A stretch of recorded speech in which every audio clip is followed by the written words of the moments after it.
these are the names of the children of Israel, which came into Egypt. Every man in his household came with Jacob: Reuben, Simeon, Levi, and Judah; Issachar, Zebulun, and Benjamin; Dan, and Naphtali, Gad, and Asher. And all the souls that came out of the loins of Jacob were 70 souls, for Joseph was in Egypt already. And Joseph died, and all his brethren, and all that generation. And the children of Israel were fruitful, and increased abundantly, and multiplied, and waxed exceeding mighty, and the land was filled with them. Now there rose up a new king over Egypt, which knew not Joseph.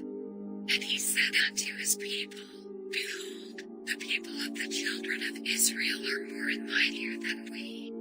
Come on, let us deal wisely with them, lest they multiply. And it come to pass, that, when there falleth out any war, they join also unto our enemies, and fight against us, and so get them up out of the land. Therefore they did set over them taskmasters to afflict them with their burdens. And they built for Pharaoh treasure cities, Ptolemon Ramses. But the more they afflicted them, the more they multiplied and grew. And they were grieved because of the children of Israel. And the Egyptians made the children of Israel to serve with rigor.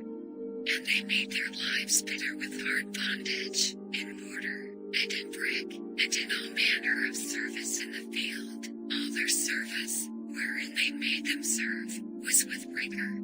And the king of Egypt spake to the Hebrew midwives, of which the name of the one was Shiphrah, and the name of the other Puah.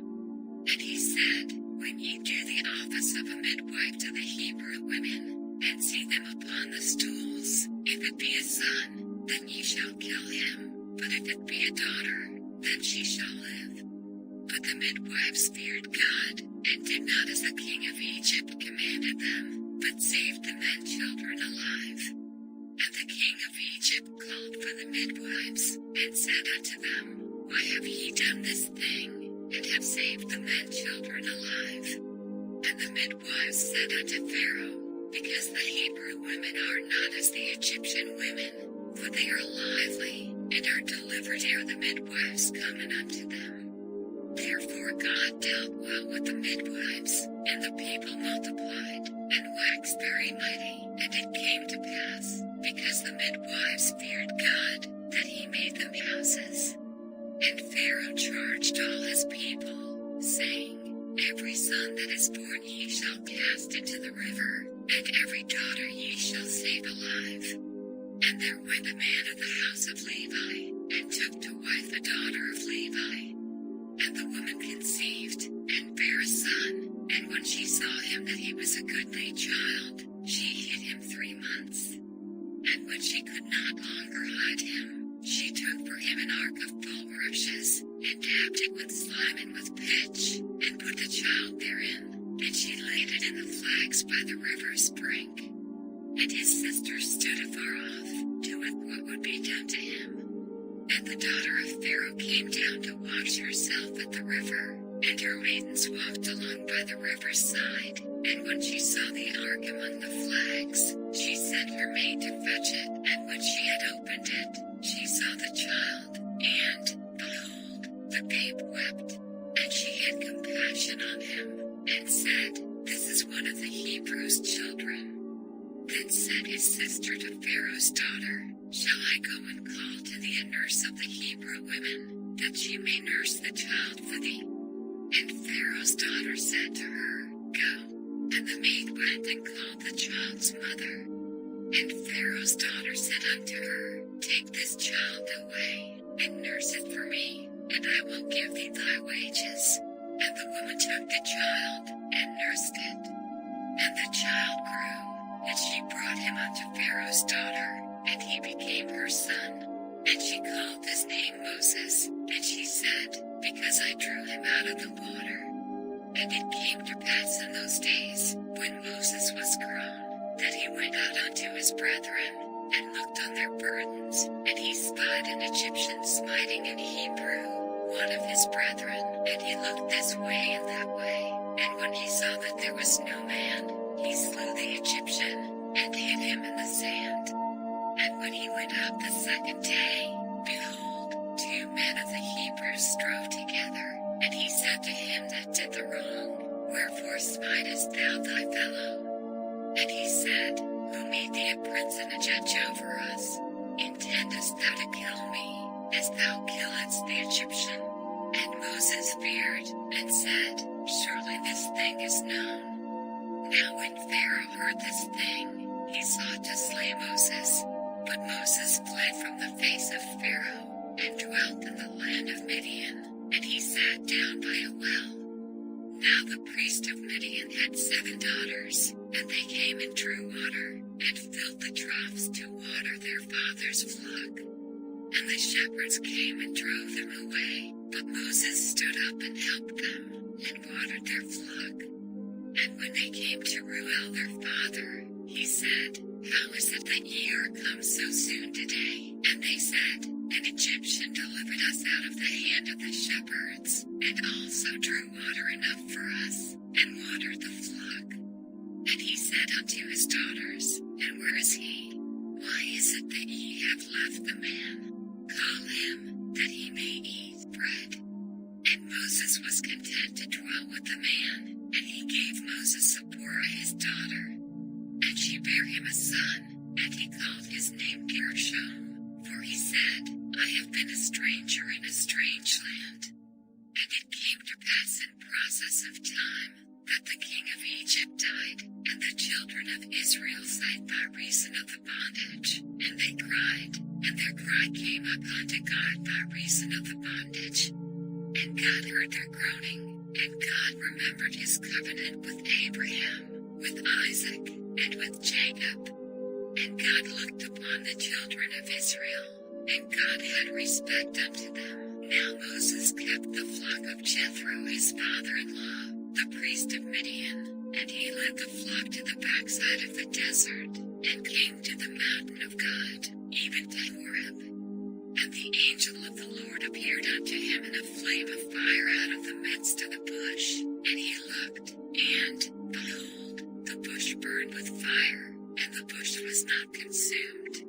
And Moses said, I will now turn aside, and see this great sight, why the bush is not burnt. And when the Lord saw that he turned aside to see, God called unto him out of the midst of the bush, and said, Moses, Moses. And he said, Here am I. And he said, Draw not nigh hither, put off thy shoes from off thy feet, for the place whereon thou standest is holy ground. Moreover he said, I am the God of thy father, the God of Abraham, the God of Isaac, and the God of Jacob. And Moses hid his face, for he was afraid to look upon God. And the Lord said, I have surely seen the affliction of my people which are in Egypt, and have heard their cry by reason of their taskmasters, for I know their sorrows. And I am come down to deliver them out of the hand of the Egyptians, and to bring them up out of that land unto a good land and a large, unto a land flowing with milk and honey, unto the place of the Canaanites, and the Hittites, and the Amorites, and the Perizzites, and the Hivites, and the Jebusites. Now therefore, behold, the cry of the children of Israel is come unto me, and I have also seen the oppression wherewith the Egyptians oppress them. Come now therefore, and I will send thee unto Pharaoh, that thou mayest bring forth my people the children of Israel out of Egypt. And Moses said unto God, Who am I, that I should go unto Pharaoh, and that I should bring forth the children of Israel out of Egypt? And he said, Certainly I will be with thee, and this shall be a token unto thee, that I have sent thee. When thou hast brought forth the people out of Egypt, ye shall serve God upon this mountain. And Moses said unto God, Behold, when I come unto the children of Israel, and shall say unto them, The God of your fathers hath sent me unto you, and they shall say to me, What is his name? What shall I say unto them? And God said unto Moses, I am that I am. And he said, Thus shalt thou say unto the children of Israel, I hath sent me unto you. And God said moreover unto Moses, Thus shalt thou say unto the children of Israel, The Lord God of your fathers, the God of Abraham, the God of Isaac, and the God of Jacob, hath sent me unto you. This is my name forever, and this is my memorial unto all generations. Go, and gather the elders of Israel together, and say unto them, The Lord God of your fathers, the God of Abraham, of Isaac, and of Jacob, appeared unto me, saying, I have surely visited you, and seen that which is done to you in Egypt. And I have said, I will bring you up out of the affliction of Egypt unto the land of the Canaanites, and the Hittites, and the Amorites, and the Perizzites, and the Hivites, and the Jebusites, unto a land flowing with milk and honey. And they shall hearken to thy voice, and thou shalt come, thou and the elders of Israel, unto the king of Egypt, and ye shall say unto him, The Lord God of the Hebrews hath met with us, and now let us go, we beseech thee, 3 days' journey into the wilderness, that we may sacrifice to the Lord our God. And I am sure that the king of Egypt will not let you go, no, not by a mighty hand. And I will stretch out my hand, and smite Egypt with all my wonders which I will do in the midst thereof, and after that he will let you go. And I will give this people favor in the sight of the Egyptians, and it shall come to pass, that, when ye go, ye shall not go empty. But every woman shall borrow of her neighbor, and of her that sojourneth in her house, jewels of silver, and jewels of gold, and raiment, and ye shall put them upon your sons, and upon your daughters, and ye shall spoil the Egyptians. And Moses answered and said, But, behold, they will not believe me, nor hearken unto my voice, for they will say, The Lord hath not appeared unto thee. And the Lord said unto him, What is that in thine hand? And he said, A rod. And he said, Cast it on the ground. And he cast it on the ground, and it became a serpent, and Moses fled from before it. And the Lord said unto Moses, Put forth thine hand, and take it by the tail.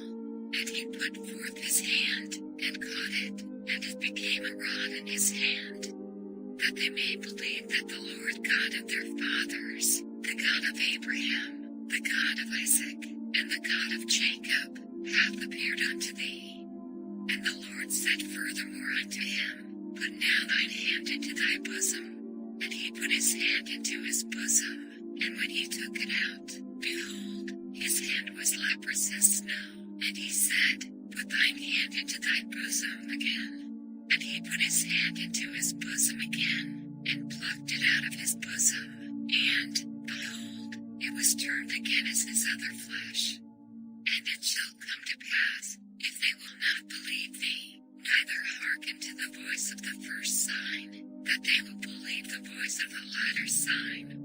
And it shall come to pass, if they will not believe also these 2 signs, neither hearken unto thy voice, that thou shalt take of the water of the river, and pour it upon the dry land, and the water which thou takest out of the river shall become blood upon the dry land. And Moses said unto the Lord, O my Lord, I am not eloquent, neither heretofore, nor since thou hast spoken unto thy servant, but I am slow of speech, and of a slow tongue. And the Lord said unto him, Who hath made man's mouth? Or who maketh the dumb, or deaf, or the seeing, or the blind? Have not I the Lord? Now therefore go, and I will be with thy mouth, and teach thee what thou shalt say. And he said, O my Lord, send, I pray thee, by the hand of him whom thou wilt send. And the anger of the Lord was kindled against Moses, and he said, Is not Aaron the Levite thy brother? I know that he can speak well, and also, behold, he cometh forth to meet thee, and when he seeth thee, he will be glad in his heart. And thou shalt speak unto him, and with his mouth, and will teach you what ye shall do. And he shall be thy spokesman unto the people, and he shall be, even he shall be to thee instead of the mouth, and thou shalt be to him instead of God. And thou shalt take this rod in thine hand, wherewith thou shalt do signs. And Moses went and returned to Jethro his father-in-law, and said unto him, Let me go, I pray thee, and return unto my brethren which are in Egypt, and see whether they be yet alive. And Jethro said to Moses, Go in peace. And the Lord said unto Moses in Midian, Go, return into Egypt, for all the men are dead which sought thy life. And Moses took his wife and his sons, and set them upon an ass, and he returned to the land of Egypt. And Moses took the rod of God in his hand. And the Lord said unto Moses, When thou goest to return into Egypt, see that thou do all those wonders before Pharaoh, which I have put in thine hand, but I will harden his heart, that he shall not let the people go. And thou shalt say unto Pharaoh, Thus saith the Lord, Israel is my son, even my firstborn. And I say unto thee, Let my son go, that he may serve me. And if thou refuse to let him go, behold, I will slay thy son, even thy firstborn. And it came to pass by the way in the inn, that the Lord met him, and sought to kill him. Then Zipporah took a sharp stone, and cut off the foreskin of her son, and cast it at his feet, and said, Surely a bloody husband art thou to me. So he let him go. Then she said, A bloody husband thou art, because of the circumcision. And the Lord said to Aaron, Go into the wilderness to meet Moses.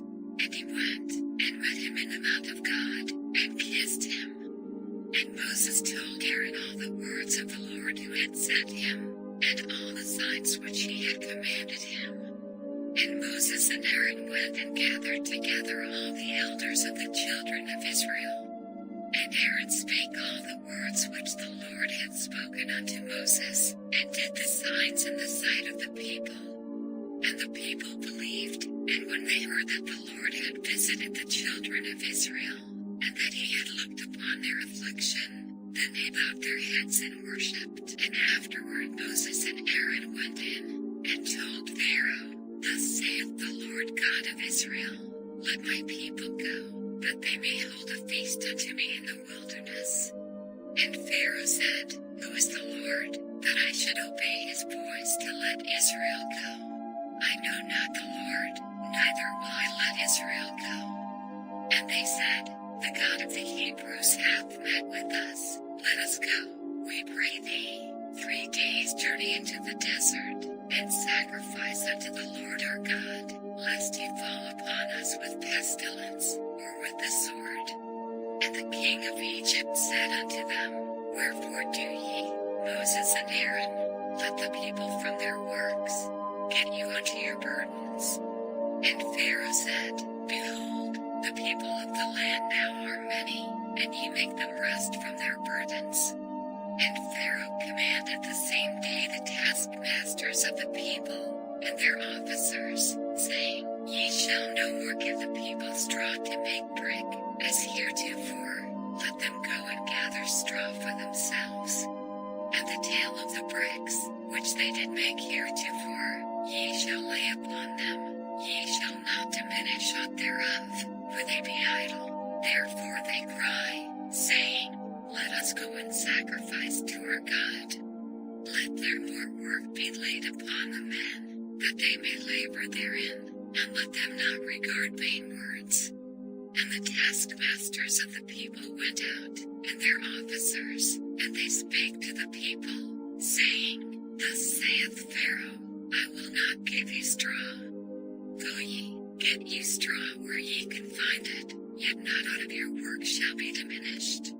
So the people were scattered abroad throughout all the land of Egypt to gather stubble instead of straw. And the taskmasters hasted them, saying, Fulfill your works, your daily tasks, as when there was straw.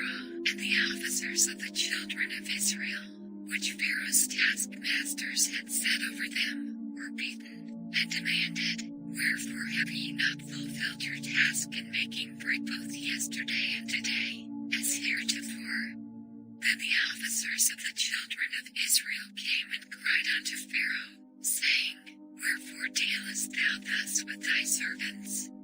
There is no straw given unto thy servants, and they say to us, Make brick, and, behold, thy servants are beaten, but the fault is in thine own people." But he said, Ye are idle, ye are idle. Therefore ye say, Let us go and do sacrifice to the Lord. Go therefore now, and work, for there shall no straw be given you, yet shall ye deliver the tale of bricks. And the officers of the children of Israel did see that they were in evil case, after it was said, Ye shall not finish off from your bricks of your daily task. And they met Moses and Aaron, who stood in the way, as they came forth from Pharaoh.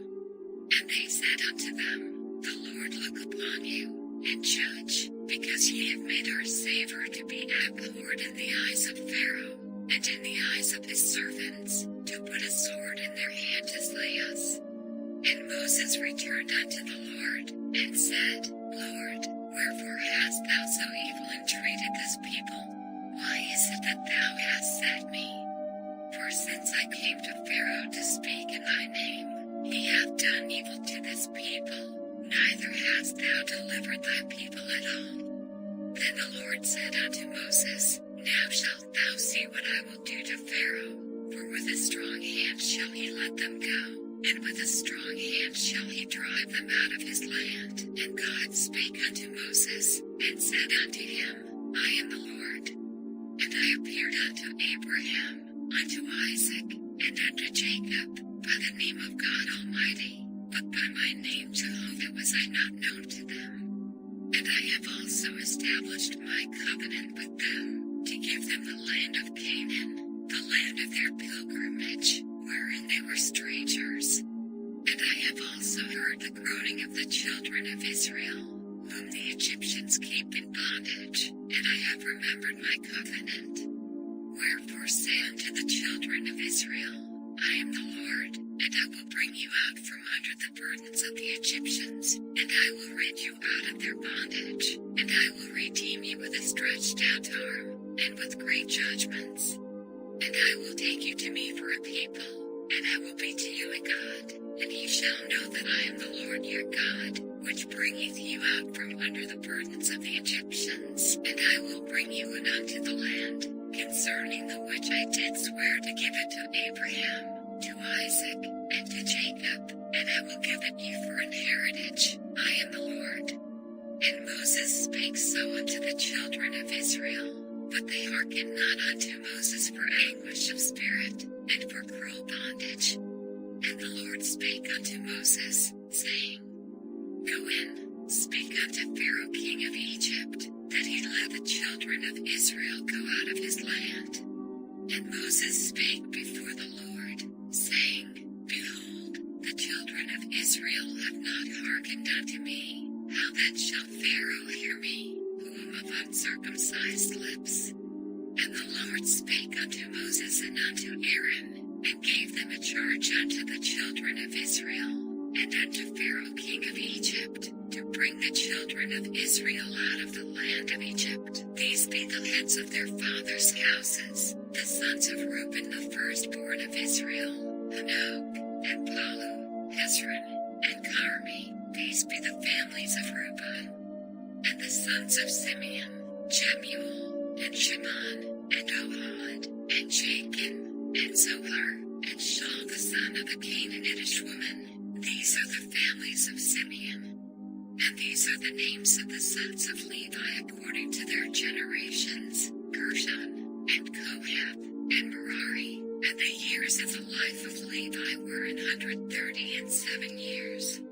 The sons of Gershon, Libni, and Shimi, according to their families.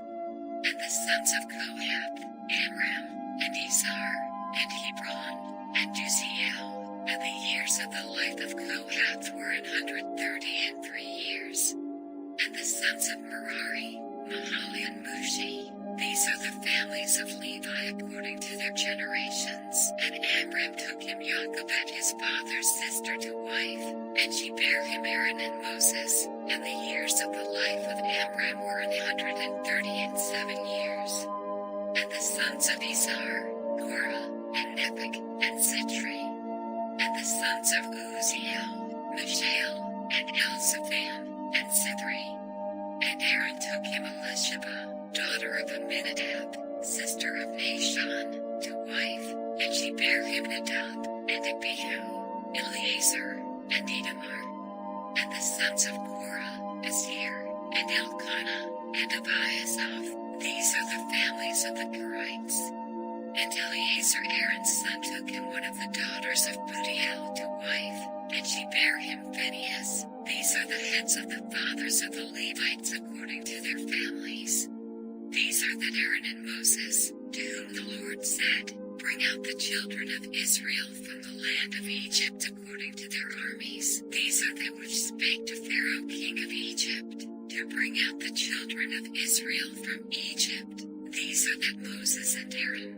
And it came to pass on the day when the Lord spake unto Moses in the land of Egypt, that the Lord spake unto Moses, saying, I am the Lord, speak thou unto Pharaoh king of Egypt all that I say unto thee. And Moses said before the Lord, Behold, I am of uncircumcised lips, and how shall Pharaoh hearken unto me? And the Lord said unto Moses, See, I have made thee a god of Pharaoh, and Aaron thy brother shall be thy prophet. Thou shalt speak all that I command thee, and Aaron thy brother shall speak unto Pharaoh, that he send the children of Israel out of his land. And I will harden Pharaoh's heart, and multiply my signs and my wonders in the land of Egypt.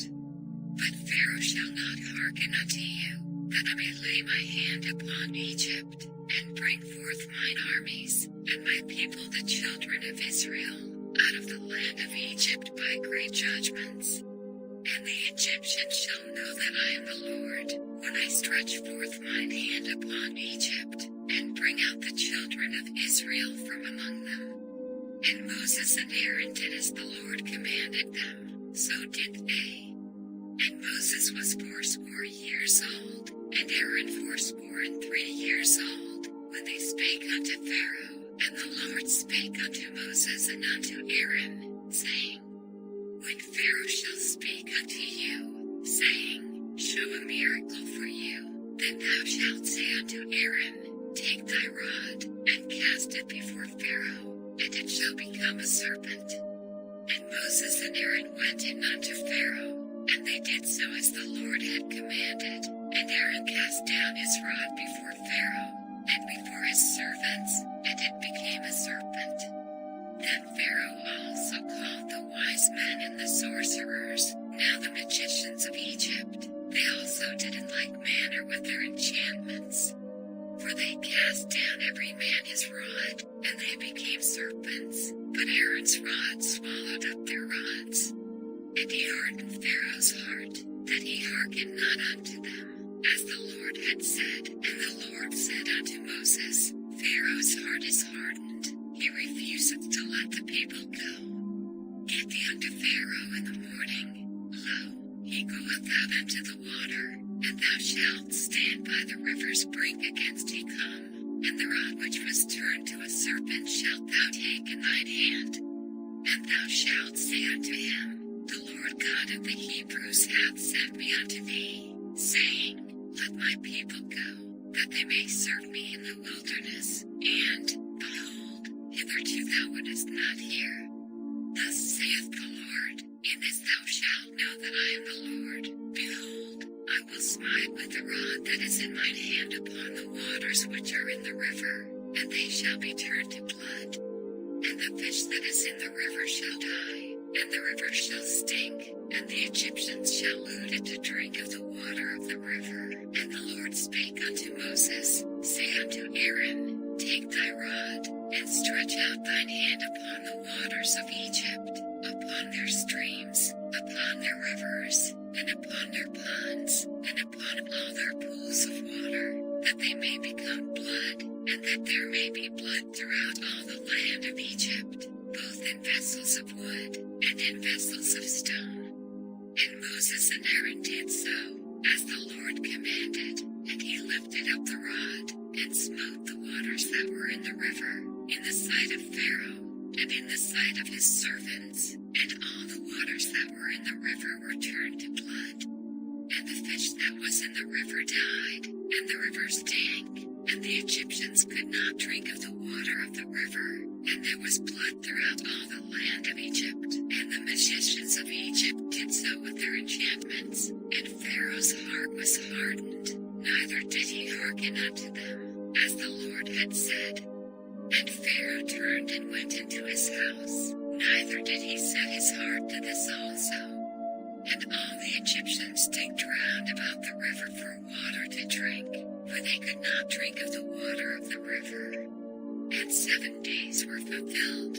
After that the Lord had smitten the river, and the Lord spake unto Moses, Go unto Pharaoh, and say unto him, Thus saith the Lord, Let my people go, that they may serve me.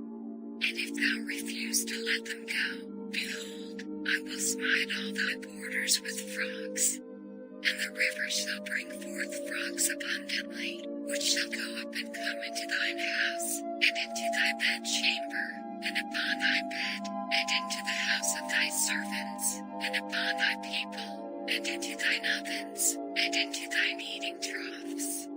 And the frogs shall come up both on thee, and upon thy people, and upon all thy servants. And the Lord spake unto Moses, Say unto Aaron, Stretch forth thine hand with thy rod over the streams, over the rivers, and over the ponds, and cause frogs to come up upon the land of Egypt. And Aaron stretched out his hand over the waters of Egypt, and the frogs came up, and covered the land of Egypt. And the magicians did so with their enchantments, and brought up frogs upon the land of Egypt. Then Pharaoh called for Moses and Aaron, and said, Entreat the Lord, that he may take away the frogs from me, and from my people, and I will let the people go, that they may do sacrifice unto the Lord. And Moses said unto Pharaoh, Glory over me, what shall I entreat for thee, and for thy servants, and for thy people, to destroy the frogs from me in thy houses, that they may remain in the river only. And he said, Tomorrow. And he said, Be it according to thy word, that thou mayest know that there is none like unto the Lord our God, and the frogs shall depart from thee, and from thy houses, and from thy servants, and from thy people, they shall remain in the river only. And Moses and Aaron went out from Pharaoh, and Moses cried unto the Lord because of the frogs which he had brought against Pharaoh. And the Lord did according to the word of Moses, and the frogs died out of the houses, out of the villages, and out of the fields. And they gathered them together upon heaps, and the land stank. But when Pharaoh saw that there was respite, he hardened his heart, and hearkened not unto them, as the Lord had said. And the Lord said unto Moses, Say unto Aaron, Stretch out thy rod, and smite the dust of the land, that it may become lice throughout all the land of Egypt. And they did so, for Aaron stretched out his hand with his rod, and smote the dust of the earth, and it became lice in man, and in beast. All the dust of the land became lice throughout all the land of Egypt. And the magicians did so with their enchantments to bring forth lice, but they could not, so there were lice upon man, and upon beast. Then the magicians said unto Pharaoh, This is the finger of God. And Pharaoh's heart was hardened, and he hearkened not unto them, as the Lord had said. And the Lord said unto Moses, Rise up early in the morning, and stand before Pharaoh. Lo, he cometh forth to the water, and say unto him, Thus saith the Lord, Let my people go, that they may serve me. Else, if thou wilt not let my people go, behold, I will send swarms of flies upon thee, and upon thy servants, and upon thy people, and into thy houses, and the houses of the Egyptians shall be full of swarms of flies, and also the ground whereon they are. And I will sever in that day the land of Goshen, in which my people dwell, that no swarms of flies shall be there, to the end thou mayest know that I am the Lord in the midst of the earth. And I will put a division between my people and thy people. Tomorrow shall this sign be. And the Lord did so. And there came a grievous swarm of flies into the house of Pharaoh, and into his servants' houses, and into all the land of Egypt. The land was corrupted by reason of the swarm of flies. And Pharaoh called for Moses and for Aaron, and said, Go ye, sacrifice to your God in the land. And Moses said, It is not meet so to do, for we shall sacrifice the abomination of the Egyptians to the Lord our God. Lo, shall we sacrifice the abomination of the Egyptians before their eyes, and will they not stone us? We will go 3 days' journey into the wilderness, and sacrifice to the Lord our God, as he shall command us. And Pharaoh said, I will let you go, that ye may sacrifice to the Lord your God in the wilderness, only ye shall not go very far away. Entreat for me. And Moses said, Behold, I go out from thee, and I will entreat the Lord that the swarms of flies may depart from Pharaoh, from his servants, and from his people, tomorrow. But let not Pharaoh deal deceitfully any more in not letting the people go to sacrifice to the Lord. And Moses went out from Pharaoh, and entreated the Lord. And the Lord did according to the word of Moses, and he removed the swarms of flies from Pharaoh, from his servants, and from his people. There remained not one. And Pharaoh hardened his heart at this time also, neither would he let the people go. Then the Lord said unto Moses, Go in unto Pharaoh, and tell him, Thus saith the Lord God of the Hebrews, Let my people go, that they may serve me. For if thou refuse to let them go, and wilt hold them still, behold, the hand of the Lord is upon thy cattle which is in the field, upon the horses, upon the asses, upon the camels, upon the oxen, and upon the sheep. There shall be a very grievous ruin. And the Lord shall sever between the cattle of Israel and the cattle of Egypt, and there shall nothing die of all that is the children's of Israel. And the Lord appointed a set time, saying, Tomorrow the Lord shall do this thing in the land. And the Lord did that thing on the morrow, and all the cattle of Egypt died, but of the cattle of the children of Israel died not one. And Pharaoh said, And, behold, there was not one of the cattle of the Israelites dead. And the heart of Pharaoh was hardened, and he did not let the people go. And the Lord said unto Moses and unto Aaron, Take 2 handfuls of ashes of the furnace, and let Moses sprinkle it toward the heaven in the sight of Pharaoh. And it shall become small dust in all the land of Egypt, and shall be a boil breaking forth with plains upon man, and upon beast, throughout all the land of Egypt.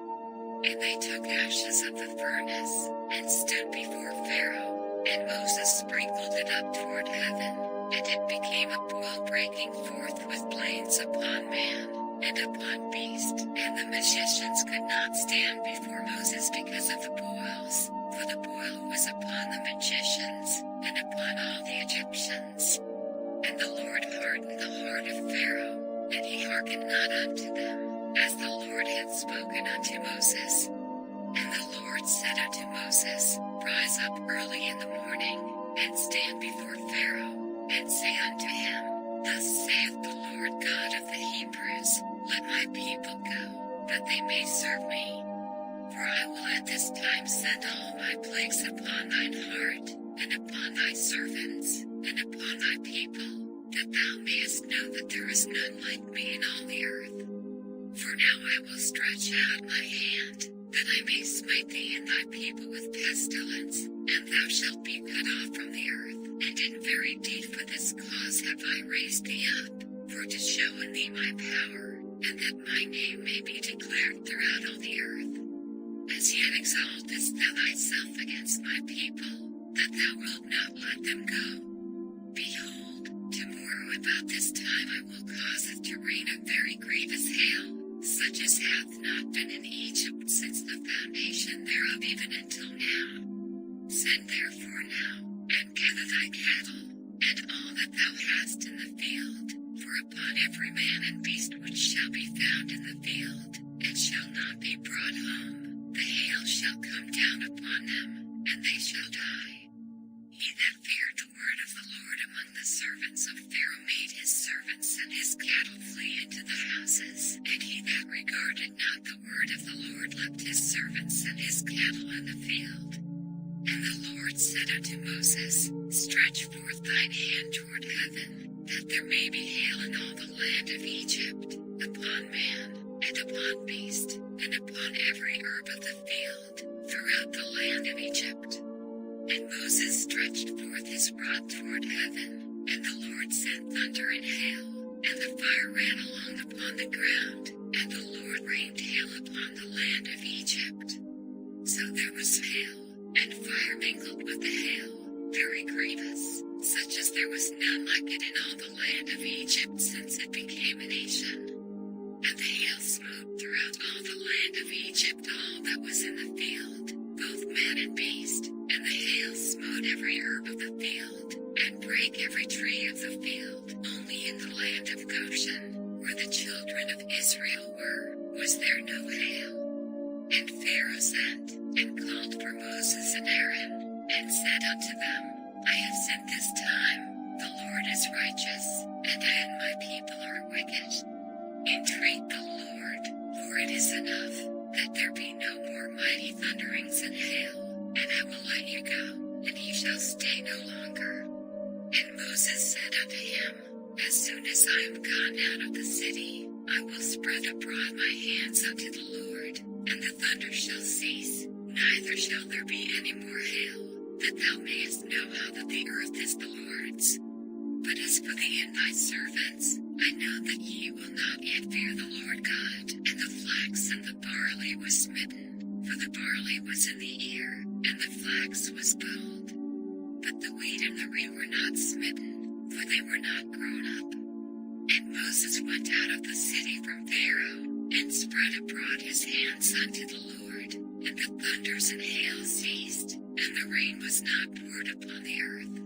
And when Pharaoh saw that the rain and the hail and the thunders were ceased, he sinned yet more, and hardened his heart, he and his servants. And the heart of Pharaoh was hardened, neither would he let the children of Israel go, as the Lord had spoken by Moses. And the Lord said unto Moses, Go in unto Pharaoh, for I have hardened his heart, and the heart of his servants, that I might show these my signs before him, and that thou mayest tell in the ears of thy son, and of thy son's son, what things I have wrought in Egypt, and my signs which I have done among them, that ye may know how that I am the Lord.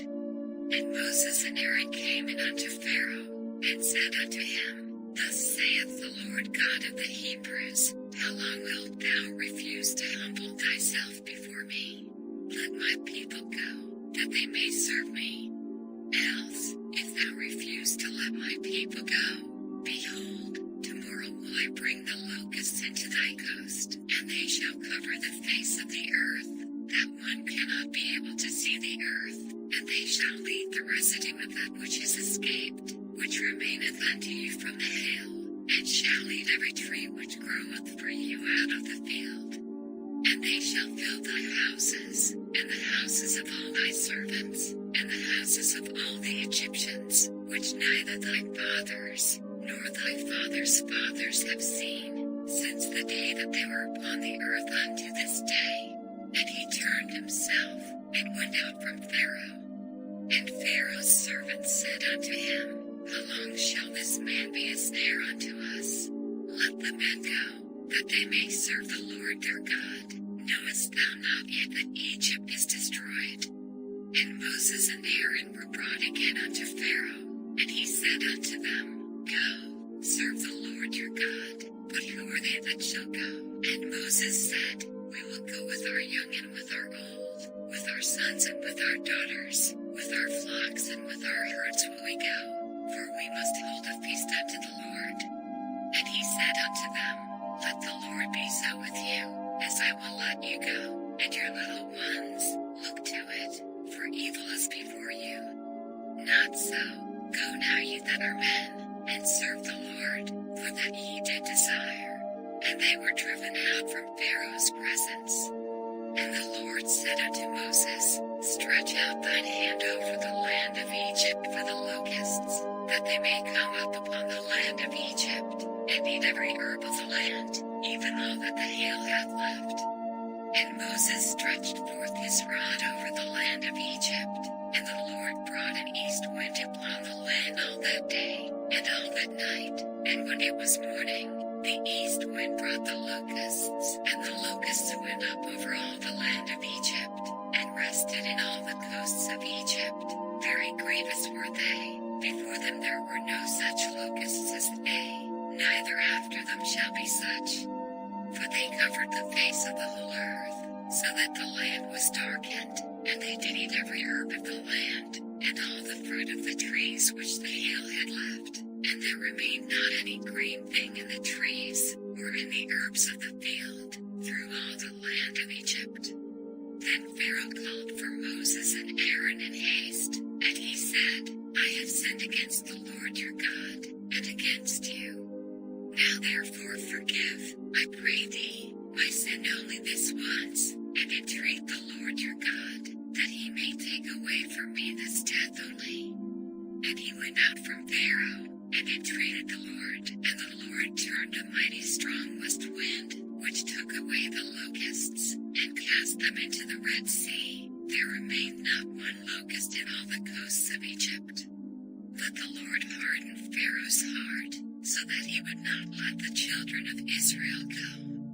And the Lord said unto Moses, stretch out thine hand toward heaven, that there may be darkness over the land of Egypt, even darkness which may be felt. And Moses stretched forth his hand toward heaven, and there was a thick darkness in all the land of Egypt 3 days. They saw not one another, neither rose any from his place for 3 days, but all the children of Israel had light in their dwellings. And Pharaoh called unto Moses, and said, go ye, serve the Lord, only let your flocks and your herds be stayed. Let your little ones also go with you. And Moses said, thou must give us also sacrifices and burnt offerings, that we may sacrifice unto the Lord our God. Our cattle also shall go with us. There shall not an hoof be left behind, for thereof must we take to serve the Lord our God. And we know not with what we must serve the Lord, until we come thither. But the Lord hardened Pharaoh's heart, and he would not let them go. And Pharaoh said unto him, get thee from me, take heed to thyself, see my face no more, for in that day thou seest my face thou shalt die. And Moses said, thou hast spoken well, I will see thy face again no more. And the Lord said unto Moses, yet will I bring one plague more upon Pharaoh, and upon Egypt. Afterwards he will let you go hence. When he shall let you go, he shall surely thrust you out hence altogether. Speak now in the ears of the people, and let every man borrow of his neighbor, and every woman of her neighbor, jewels of silver, and jewels of gold. And the Lord gave the people favor in the sight of the Egyptians. Moreover, the man Moses was very great in the land of Egypt, in the sight of Pharaoh's servants, and in the sight of the people. And Moses said, thus saith the Lord, about midnight will I go out into the midst of Egypt. And all the firstborn in the land of Egypt shall die, from the firstborn of Pharaoh that sitteth upon his throne, even unto the firstborn of the maidservant that is behind the mill, and all the firstborn of beasts. And there shall be a great cry throughout all the land of Egypt, such as there was none like it, nor shall be like it any more. But against any of the children of Israel shall not a dog move his tongue, against man or beast, that ye may know how that the Lord doth put a difference between the Egyptians and Israel. And all these thy servants shall come down unto me, and bow down themselves unto me, saying, Get thee out, and all the people that follow thee, and after that I will go out. And he went out from Pharaoh in a great anger. And the Lord said unto Moses, Pharaoh shall not hearken unto you, that my wonders may be multiplied in the land of Egypt. And Moses and Aaron did all these wonders before Pharaoh, and the Lord hardened Pharaoh's heart, so that he would not let the children of Israel go out of his land. And the Lord spake unto Moses and Aaron in the land of Egypt, saying, This month shall be unto you the beginning of months, it shall be the first month of the year to you. Speak ye unto all the congregation of Israel, saying, In the 10th day of this month they shall take to them every man a lamb, according to the house of their fathers, a lamb for an house. And if the household be too little for the lamb, let him and his neighbor next unto his house take it according to the number of the souls. Every man according to his eating shall make your count for the lamb. Your lamb shall be without blemish, a male of the first year. Ye shall take it out from the sheep, or from the goats. And ye shall keep it up until the 14th day of the same month. And the whole assembly of the congregation of Israel shall kill it in the evening. And they shall take of the blood, and strike it on the 2 side posts and on the upper doorpost of the houses, wherein they shall eat it. And they shall eat the flesh in that night, roast with fire, and unleavened bread, and with bitter herbs they shall eat it. Eat not of it raw, nor sodden at all with water, but roast with fire, his head with his legs, and with the purtenance thereof. And ye shall let nothing of it remain until the morning, and that which remaineth of it until the morning ye shall burn with fire. And thus shall ye eat it, with your loins girded, your shoes on your feet, and your staff in your hand, and ye shall eat it in haste. It is the Lord's Passover. For I will pass through the land of Egypt this night, and will smite all the firstborn in the land of Egypt, both man and beast, and against all the gods of Egypt I will execute judgment. I am the Lord, and the blood shall be to you for a token upon the houses where ye are. And when I see the blood, I will pass over you, and the plague shall not be upon you to destroy you, when I smite the land of Egypt. And this day shall be unto you for a memorial, and ye shall keep it a feast to the Lord throughout your generations. Ye shall keep it a feast by an ordinance forever. 7 days shall ye eat unleavened bread. Even the first day ye shall put away leaven out of your houses. For whosoever eateth leavened bread from the first day until the 7th day, that soul shall be cut off from Israel. And in the first day there shall be an holy convocation, and in the 7th day there shall be an holy convocation to you. No manner of work shall be done in them, save that which every man must eat, that only may be done of you. And ye shall observe the feast of unleavened bread, for in this self same day have I brought your armies out of the land of Egypt. Therefore shall ye observe this day in your generations by an ordinance forever. In the first month, on the 14th day of the month at even, ye shall eat unleavened bread, until the 21st day of the month at even. 7 days shall there be no leaven found in your houses, for whosoever eateth that which is leavened, even that soul shall be cut off from the congregation of Israel, whether he be a stranger, or born in the land. Ye shall eat nothing leavened. In all your habitations shall ye eat unleavened bread. Then Moses called for all the elders of Israel, and said unto them, Draw out and take you a lamb according to your families, and kill the Passover. And ye shall take a bunch of hyssop, and dip it in the blood that is in the basin, and strike the lintel and the 2 side posts with the blood that is in the basin. And none of you shall go out at the door of this house until the morning, For the Lord will pass through to smite the Egyptians, and when he seeth the blood upon the lintel, and on the two side posts, the Lord will pass over the door, and will not suffer the destroyer to come in unto your houses to smite you. And ye shall observe this thing for an ordinance to thee and to thy sons forever. And it shall come to pass, when ye be come to the land which the Lord will give you, according as he hath promised, that ye shall keep this service. And it shall come to pass, when your children shall say unto you, What mean ye by this service? That ye shall say, It is the sacrifice of the Lord's Passover, who passed over the houses of the children of Israel in Egypt, when he smote the Egyptians, and delivered our houses.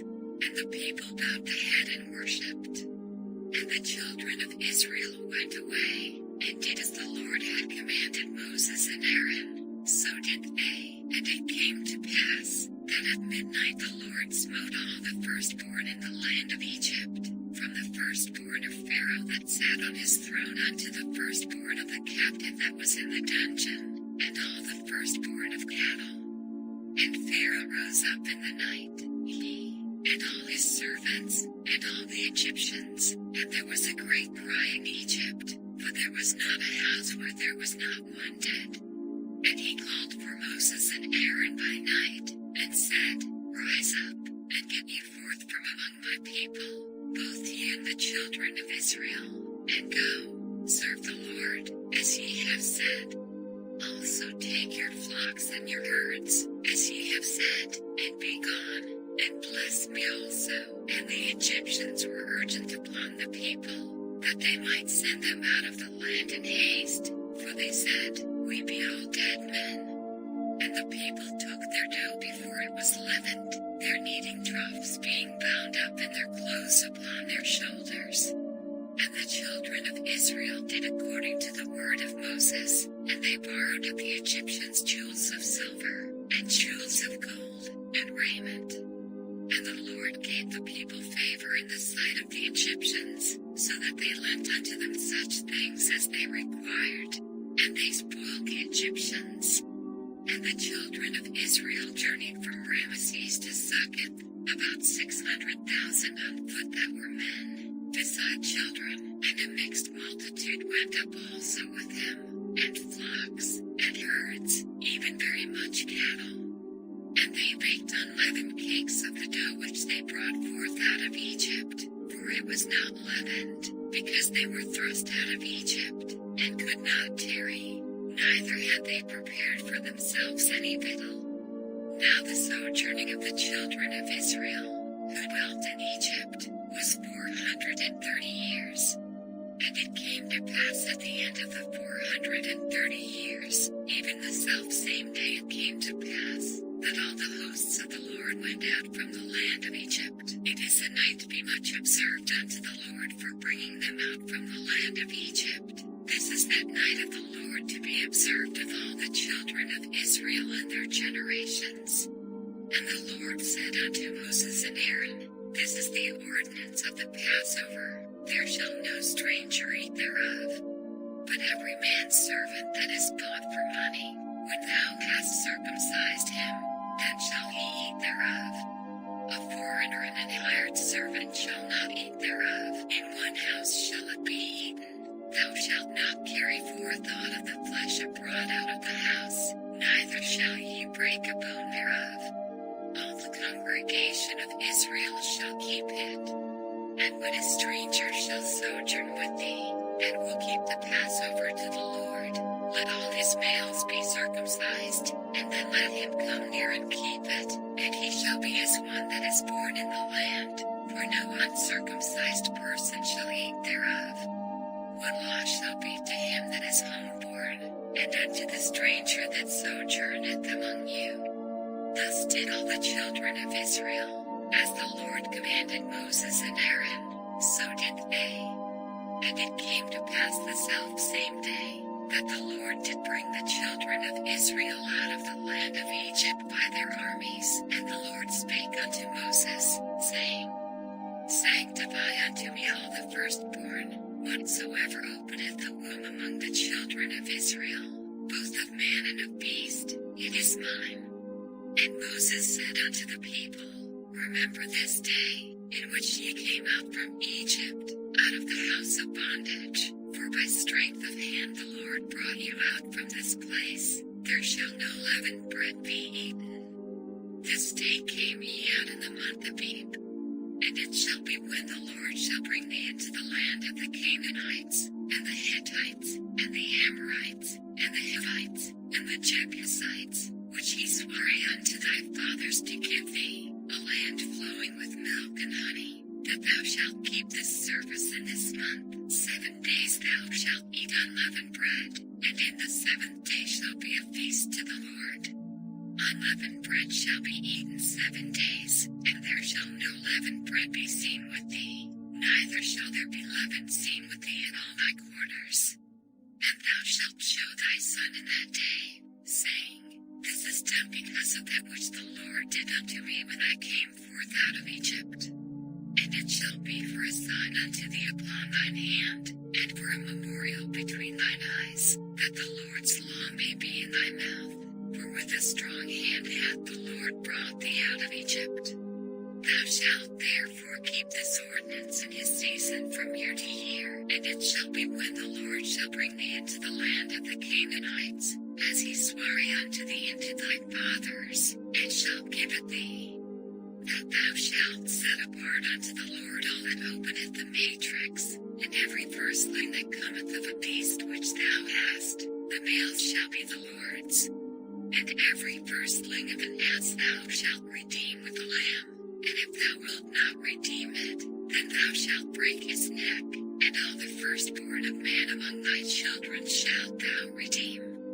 And it shall be when thy son asketh thee in time to come, saying, What is this? That thou shalt say unto him, By strength of hand the Lord brought us out from Egypt, from the house of bondage. And it came to pass, when Pharaoh would hardly let us go, that the Lord slew all the firstborn in the land of Egypt, both the firstborn of man, and the firstborn of beast. Therefore I sacrifice to the Lord all that openeth the matrix, being males, but all the firstborn of my children I redeem. And it shall be for a token upon thine hand, and for a frontlets between thine eyes, for by strength of hand the Lord brought us forth out of Egypt. And it came to pass, when Pharaoh had let the people go, that God led them not through the way of the land of the Philistines, although that was near. For God said, Lest peradventure the people repent when they see war, and they return to Egypt. But God led the people about, through the way of the wilderness of the Red Sea, and the children of Israel went up harnessed out of the land of Egypt. And Moses took the bones of Joseph with him, for he had straitly sworn the children of Israel, saying, God will surely visit you, and ye shall carry up my bones away hence with you. And they took their journey from Succoth, and encamped in Etham, in the edge of the wilderness. And the Lord went before them by day in a pillar of a cloud, to lead them the way, and by night in a pillar of fire, to give them light, to go by day and night. He took not away the pillar of the cloud by day, nor the pillar of fire by night, from before the people. And the Lord spake unto Moses, saying, Speak unto the children of Israel, that they turn and encamp before Pihahiroth, between Migdol and the sea, over against Baal-zephon. Before it shall ye encamp by the sea. For Pharaoh will say of the children of Israel, They are entangled in the land, the wilderness hath shut them in. And I will harden Pharaoh's heart, that he shall follow after them, and I will be honored upon Pharaoh, and upon all his host, that the Egyptians may know that I am the Lord. And they did so. And it was told the king of Egypt that the people fled, and the heart of Pharaoh and of his servants was turned against the people. And they said, Why have we done this, that we have let Israel go from serving us? And he made ready his chariot, and took his people with him. And he took 600 chosen chariots, and all the chariots of Egypt, and captains over every one of them. And the Lord hardened the heart of Pharaoh king of Egypt, and he pursued after the children of Israel, and the children of Israel went out with an high hand. But the Egyptians pursued after them, all the horses and chariots of Pharaoh, and his horsemen, and his army, and overtook them encamping by the sea, beside Pi-hahiroth, before Baal-zephon. And when Pharaoh drew nigh, the children of Israel lifted up their eyes, and, behold, the Egyptians marched after them, and they were sore afraid. And the children of Israel cried out unto the Lord, and they said unto Moses, because there were no graves in Egypt, hast thou taken us away to die in the wilderness? Wherefore hast thou dealt thus with us, to carry us forth out of Egypt?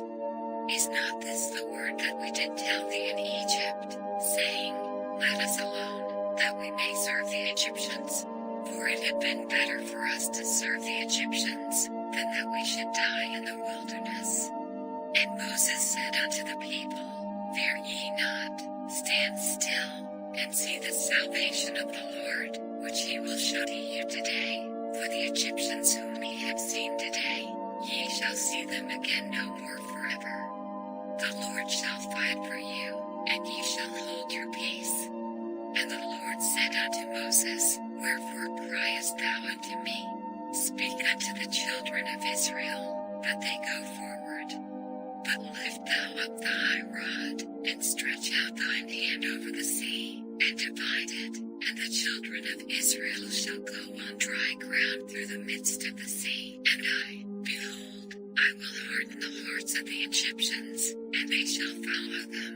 And I will get me honor upon Pharaoh, and upon all his host, upon his chariots, and upon his horsemen. And the Egyptians shall know that I am the Lord, when I have gotten me honor upon Pharaoh, upon his chariots, and upon his horsemen. And the angel of God, which went before the camp of Israel, removed and went behind them, and the pillar of the cloud went from before their face, and stood behind them. And it came between the camp of the Egyptians and the camp of Israel, and it was a cloud and darkness to them, but it gave light by night to these, so that the one came not near the other all the night. And Moses stretched out his hand over the sea, and the Lord caused the sea to go back by a strong east wind all that night, and made the sea dry land, and the waters were divided.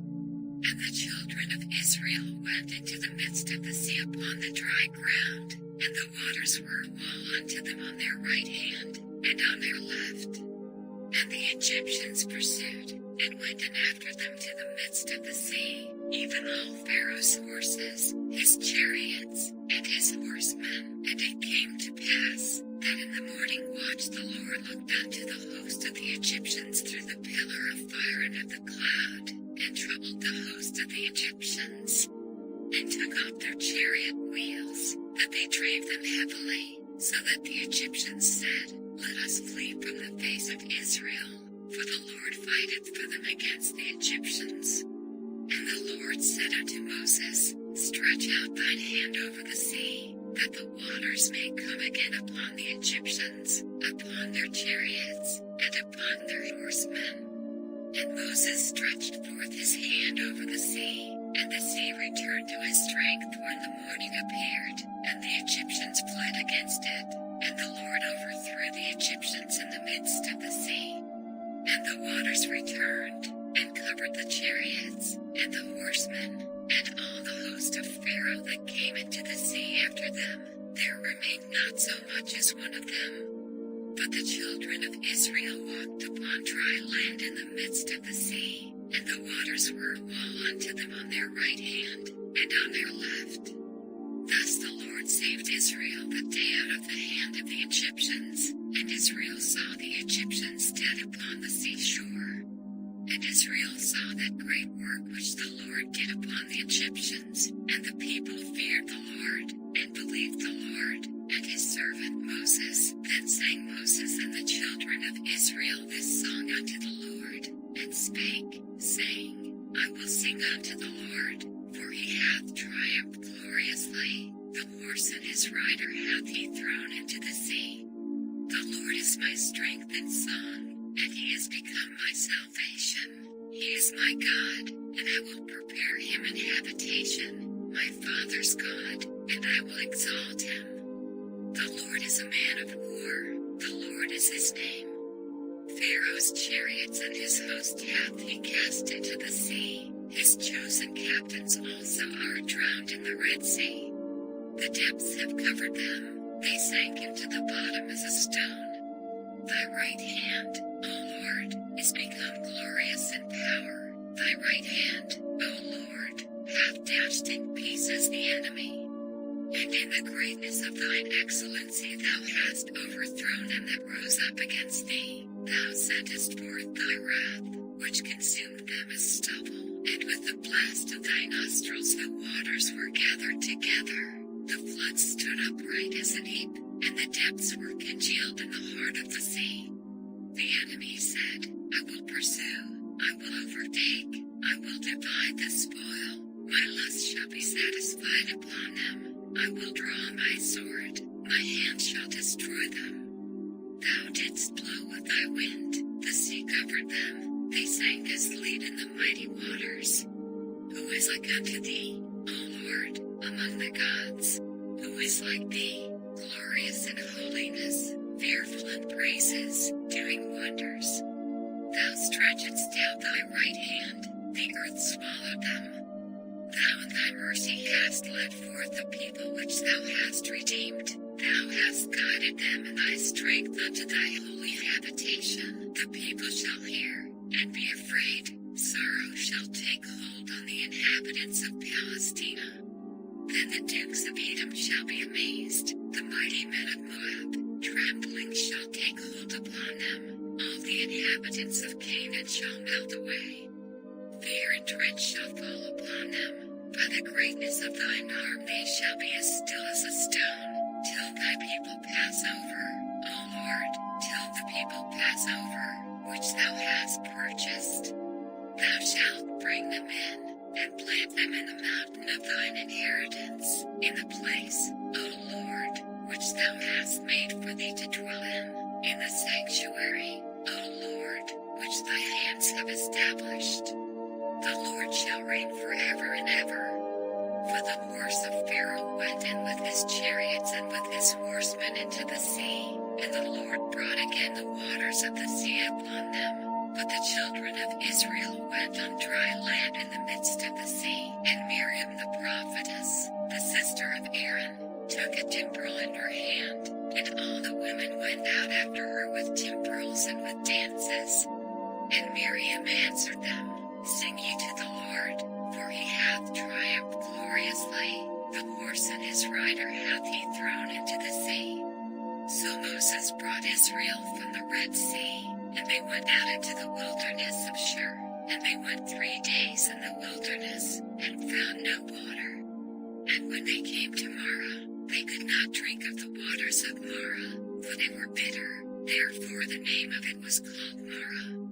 And the people murmured against Moses, saying, What shall we drink? And he cried unto the Lord, and the Lord showed him a tree, which when he had cast into the waters were made sweet. There he made for them a statute and an ordinance, and there he proved them. And said, If thou wilt diligently hearken to the voice of the Lord thy God, and wilt do that which is right in his sight, and wilt give ear to his commandments, and keep all his statutes, I will put none of these diseases upon thee, which I had brought upon the Egyptians, for I am the Lord that healeth thee. And they came to Elim, where were 12 wells of water, and 70 palm trees, and they encamped there by the waters, and they took their journey from Elim. And all the congregation of the children of Israel came unto the wilderness of Sin, which is between Elim and Sinai, on the 15th day of the 2nd month after their departing out of the land of Egypt. And the whole congregation of the children of Israel murmured against Moses and Aaron in the wilderness. And the children of Israel said unto them, Would to God we had died by the hand of the Lord in the land of Egypt, by the flesh pots, and when we did eat bread to the full. For ye have brought us forth into this wilderness, to kill this whole assembly with hunger. Then said the Lord unto Moses, Behold, I will rain bread from heaven for you, and the people shall go out and gather a certain rate every day, that I may prove them, whether they will walk in my law, or no. And it shall come to pass, that on the 6th day they shall prepare that which they bring in, and it shall be twice as much as they gather daily. And Moses and Aaron said unto all the children of Israel, And even, then ye shall know that the Lord hath brought you out from the land of Egypt. And in the morning, then ye shall see the glory of the Lord, for that he heareth your murmurings against the Lord. And what are we, that ye murmur against us? And Moses said, This shall be, when the Lord shall give you in the evening flesh to eat, and in the morning bread to the full, for that the Lord heareth your murmurings which ye murmur against him. And what are we? Your murmurings are not against us, but against the Lord. And Moses spake unto Aaron, Say unto all the congregation of the children of Israel, Come near before the Lord, for he hath heard your murmurings. And it came to pass, as Aaron spake unto the whole congregation of the children of Israel, that they looked toward the wilderness, and, behold, the glory of the Lord appeared in the cloud. And the Lord spake unto Moses, saying, I have heard the murmurings of the children of Israel. Speak unto them, saying, And even ye shall eat flesh, and in the morning ye shall be filled with bread, and ye shall know that I am the Lord your God. And it came to pass, that at even the quails came up, and covered the camp, and in the morning the dew lay round about the host. And when the dew that lay was gone up, behold, upon the face of the wilderness there lay a small round thing, as small as the hoarfrost on the ground. And when the children of Israel saw it, they said one to another, It is manna, for they wist not what it was. And Moses said unto them, This is the bread which the Lord hath given you to eat. This is the thing which the Lord hath commanded. Gather of it every man according to his eating, an omer for every man, according to the number of your persons. Take ye every man for them which are in his tents. And the children of Israel did so, and gathered, some more, some less. And when they did meet it with an omer, he that gathered much had nothing over, and he that gathered little had no lack. They gathered every man according to his eating. And Moses said, Let no man leave of it till the morning. Notwithstanding they hearkened not unto Moses, but some of them left of it until the morning, and it bred worms, and stank, and Moses was wroth with them. And they gathered it every morning, every man according to his eating, and when the sun waxed hot, it melted.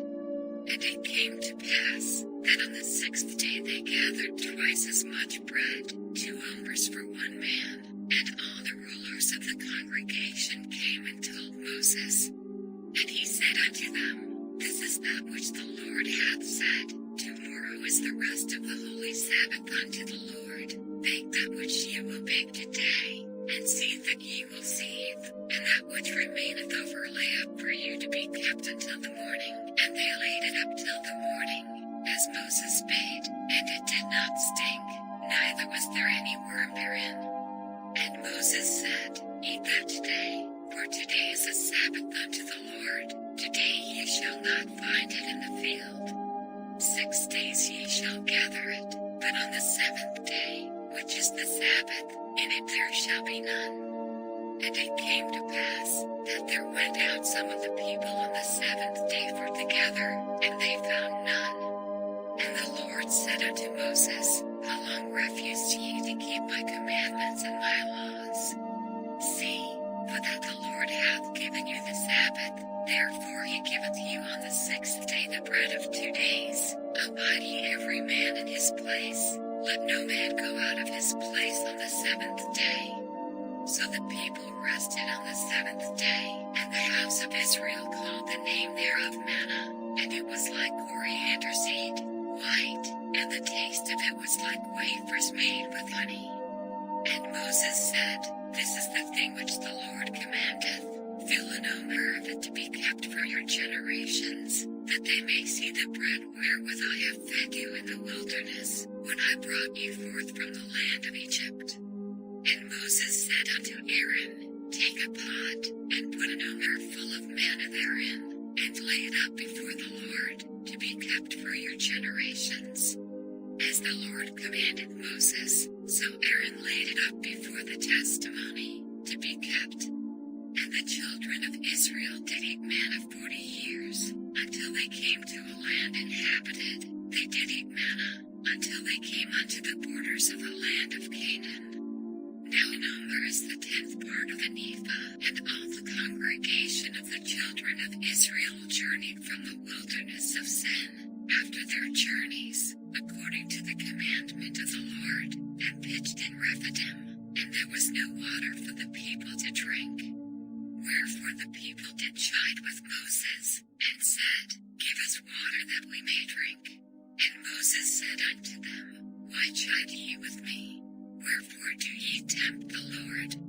And the people thirsted there for water, and the people murmured against Moses, and said, Wherefore is this that thou hast brought us up out of Egypt, to kill us and our children and our cattle with thirst? And Moses cried unto the Lord, saying, What shall I do unto this people? They be almost ready to stone me. And the Lord said unto Moses, Go on before the people, and take with thee of the elders of Israel, and thy rod, wherewith thou smotest the river, take in thine hand, and go.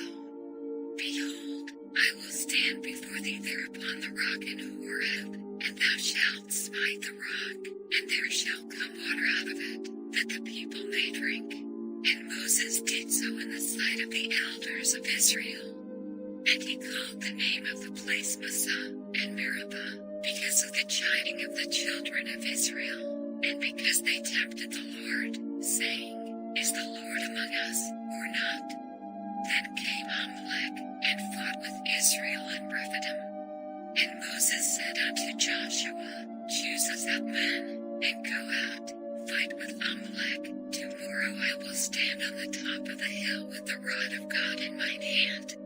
So Joshua did as Moses had said to him, and fought with Amalek, and Moses, Aaron, and Hur went up to the top of the hill. And it came to pass, when Moses held up his hand, that Israel prevailed, and when he let down his hand, Amalek prevailed.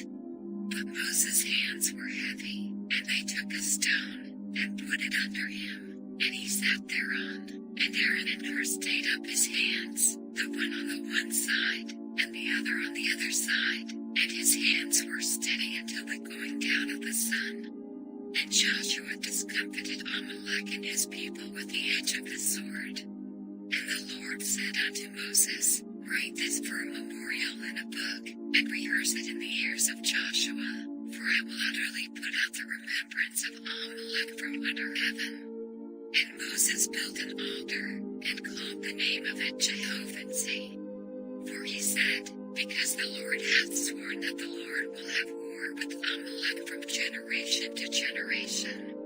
When Jethro, the priest of Midian, Moses' father-in-law, heard of all that God had done for Moses, and for Israel his people, and that the Lord had brought Israel out of Egypt.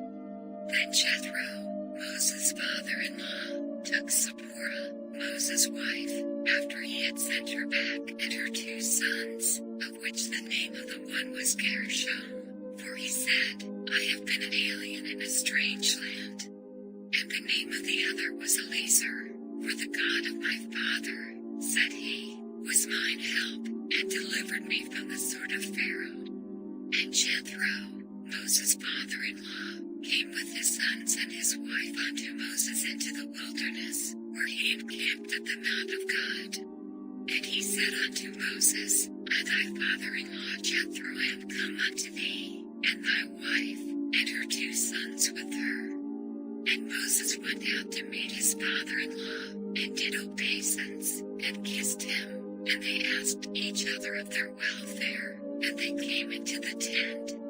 And Moses told his father-in-law all that the Lord had done unto Pharaoh and to the Egyptians for Israel's sake, and all the travail that had come upon them by the way, and how the Lord delivered them.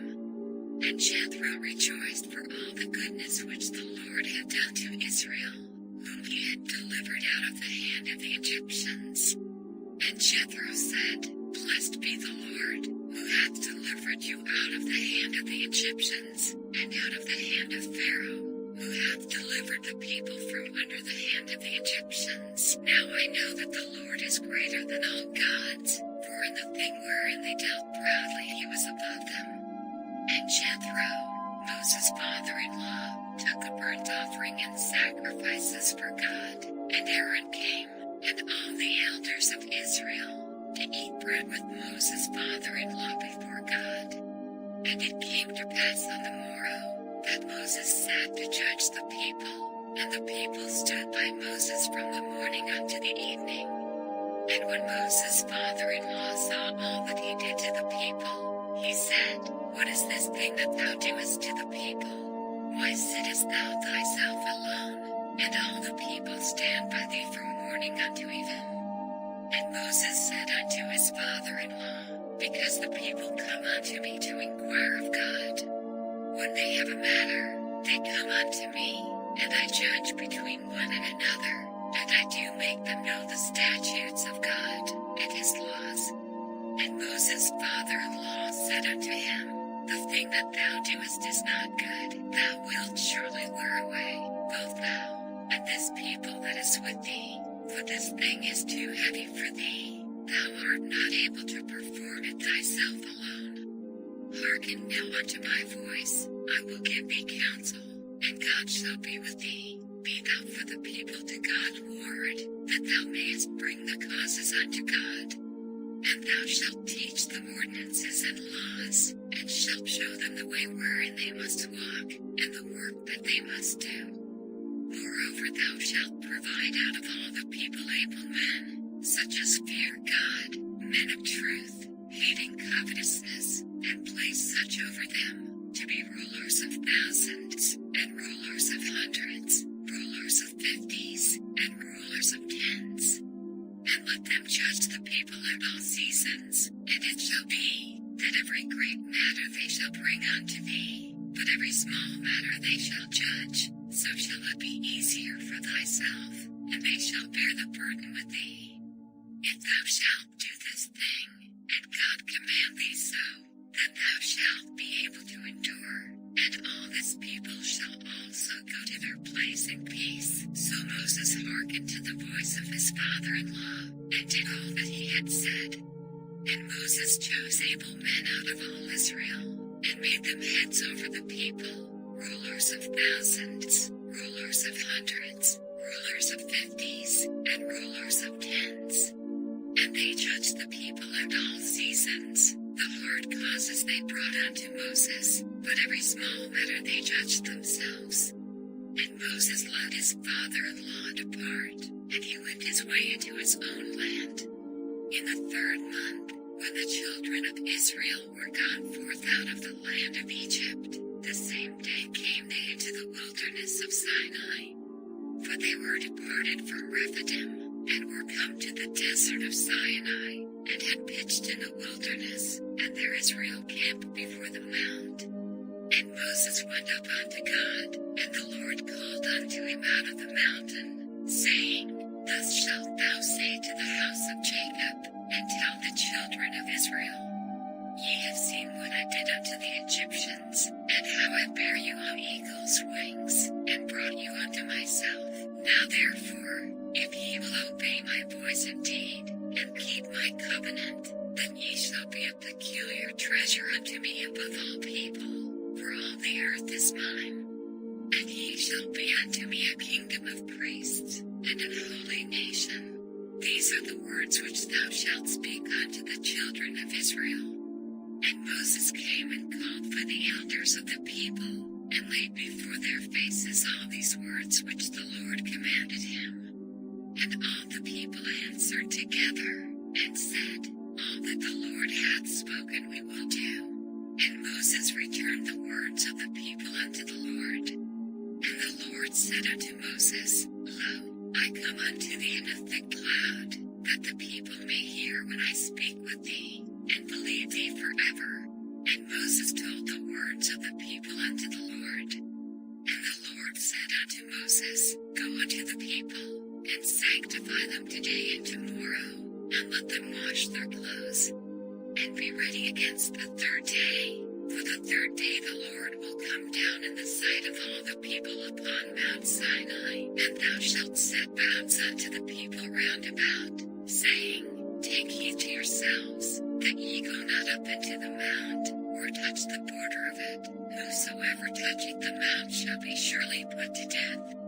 There shall not an hand touch it, but he shall surely be stoned, or shot through. Whether it be beast or man, it shall not live. When the trumpet soundeth long, they shall come up to the mount. And Moses went down from the mount unto the people, and sanctified the people, and they washed their clothes. And he said unto the people, Be ready against the third day, come out of your wives. And it came to pass on the third day in the morning, that there were thunders and lightnings, and a thick cloud upon the mount, and the voice of the trumpet exceeding loud, so that all the people that was in the camp trembled. And Moses brought forth the people out of the camp to meet with God, and they stood at the nether part of the mount, and Mount Sinai was altogether on a smoke, because the Lord descended upon it in fire, and the smoke thereof ascended as the smoke of a furnace, and the whole mount quaked greatly. And when the voice of the trumpet sounded long, and waxed louder and louder, Moses spake, and God answered him by voice. And the Lord came down upon Mount Sinai, on the top of the mount, and the Lord called Moses up to the top of the mount, and Moses went up. And the Lord said unto Moses, Go down, charge the people, lest they break through unto the Lord to gaze, and many of them perish. And let the priests also, which come near to the Lord, sanctify themselves, lest the Lord break forth upon them. And Moses said unto the Lord, The people cannot come up to Mount Sinai, for thou chargedst us, saying, Set bounds about the mount, and sanctify it. And the Lord said unto him, Away, get thee down, and thou shalt come up, thou, and Aaron with thee. But let not the priests and the people break through to come up unto the Lord, lest he break forth upon them. So Moses went down unto the people, and spake unto them. And God spake all these words, saying, I am the Lord thy God, which have brought thee out of the land of Egypt, out of the house of bondage. Thou shalt have no other gods before me. Thou shalt not make unto thee any graven image, or any likeness of anything that is in heaven above, or that is in the earth beneath, or that is in the water under the earth. Thou shalt not bow down thyself to them, nor serve them. For I, the Lord thy God, am a jealous God, visiting the iniquity of the fathers upon the children unto the third and fourth generation of them that hate me, and showing mercy unto thousands of them that love me, and keep my commandments. Thou shalt not take the name of the Lord thy God in vain, for the Lord will not hold him guiltless that taketh his name in vain. Remember the Sabbath day, to keep it holy. 6 days shalt thou labor, and do all thy work. But the seventh day is the Sabbath of the Lord thy God, in it thou shalt not do any work, thou, nor thy son, nor thy daughter, thy manservant, nor thy maidservant, nor thy cattle, nor thy stranger that is within thy gates. For in 6 days the Lord made heaven and earth, the sea, and all that in them is, and rested the seventh day. Wherefore the Lord blessed the Sabbath day, and hallowed it. Honor thy father and thy mother, that thy days may be long upon the land which the Lord thy God giveth thee. Thou shalt not kill. Thou shalt not commit adultery. Thou shalt not steal. Thou shalt not bear false witness against thy neighbor. Thou shalt not covet thy neighbor's house. Thou shalt not covet thy neighbor's wife, nor his manservant, nor his maidservant, nor his ox, nor his ass, nor anything that is thy neighbor's. And all the people saw the thunderings, and the lightnings, and the noise of the trumpet, and the mountain smoking. And when the people saw it, they removed, and stood afar off.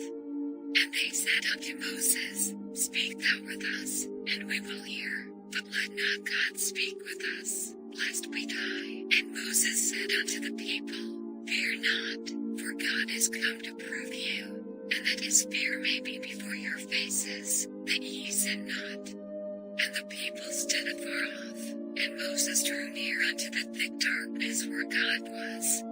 And the Lord said unto Moses, Thus thou shalt say unto the children of Israel, Ye have seen that I have talked with you from heaven. Ye shall not make with me gods of silver, neither shall ye make unto you gods of gold. An altar of earth thou shalt make unto me, and shalt sacrifice thereon thy burnt offerings, and thy peace offerings, thy sheep, and thine oxen. In all places where I record my name I will come unto thee, and I will bless thee. And if thou wilt make me an altar of stone, thou shalt not build it of hewn stone, for if thou lift up thy tool upon it, thou hast polluted it. Neither shalt thou go up by steps unto mine altar, that thy nakedness be not discovered thereon. Now these are the judgments which thou shalt set before them. If thou buy an Hebrew servant, 6 years he shall serve, and in the 7th he shall go out free for nothing. If he came in by himself, he shall go out by himself. If he were married, then his wife shall go out with him. If his master have given him a wife, and she have borne him sons or daughters, the wife and her children shall be your master's, and he shall go out by himself.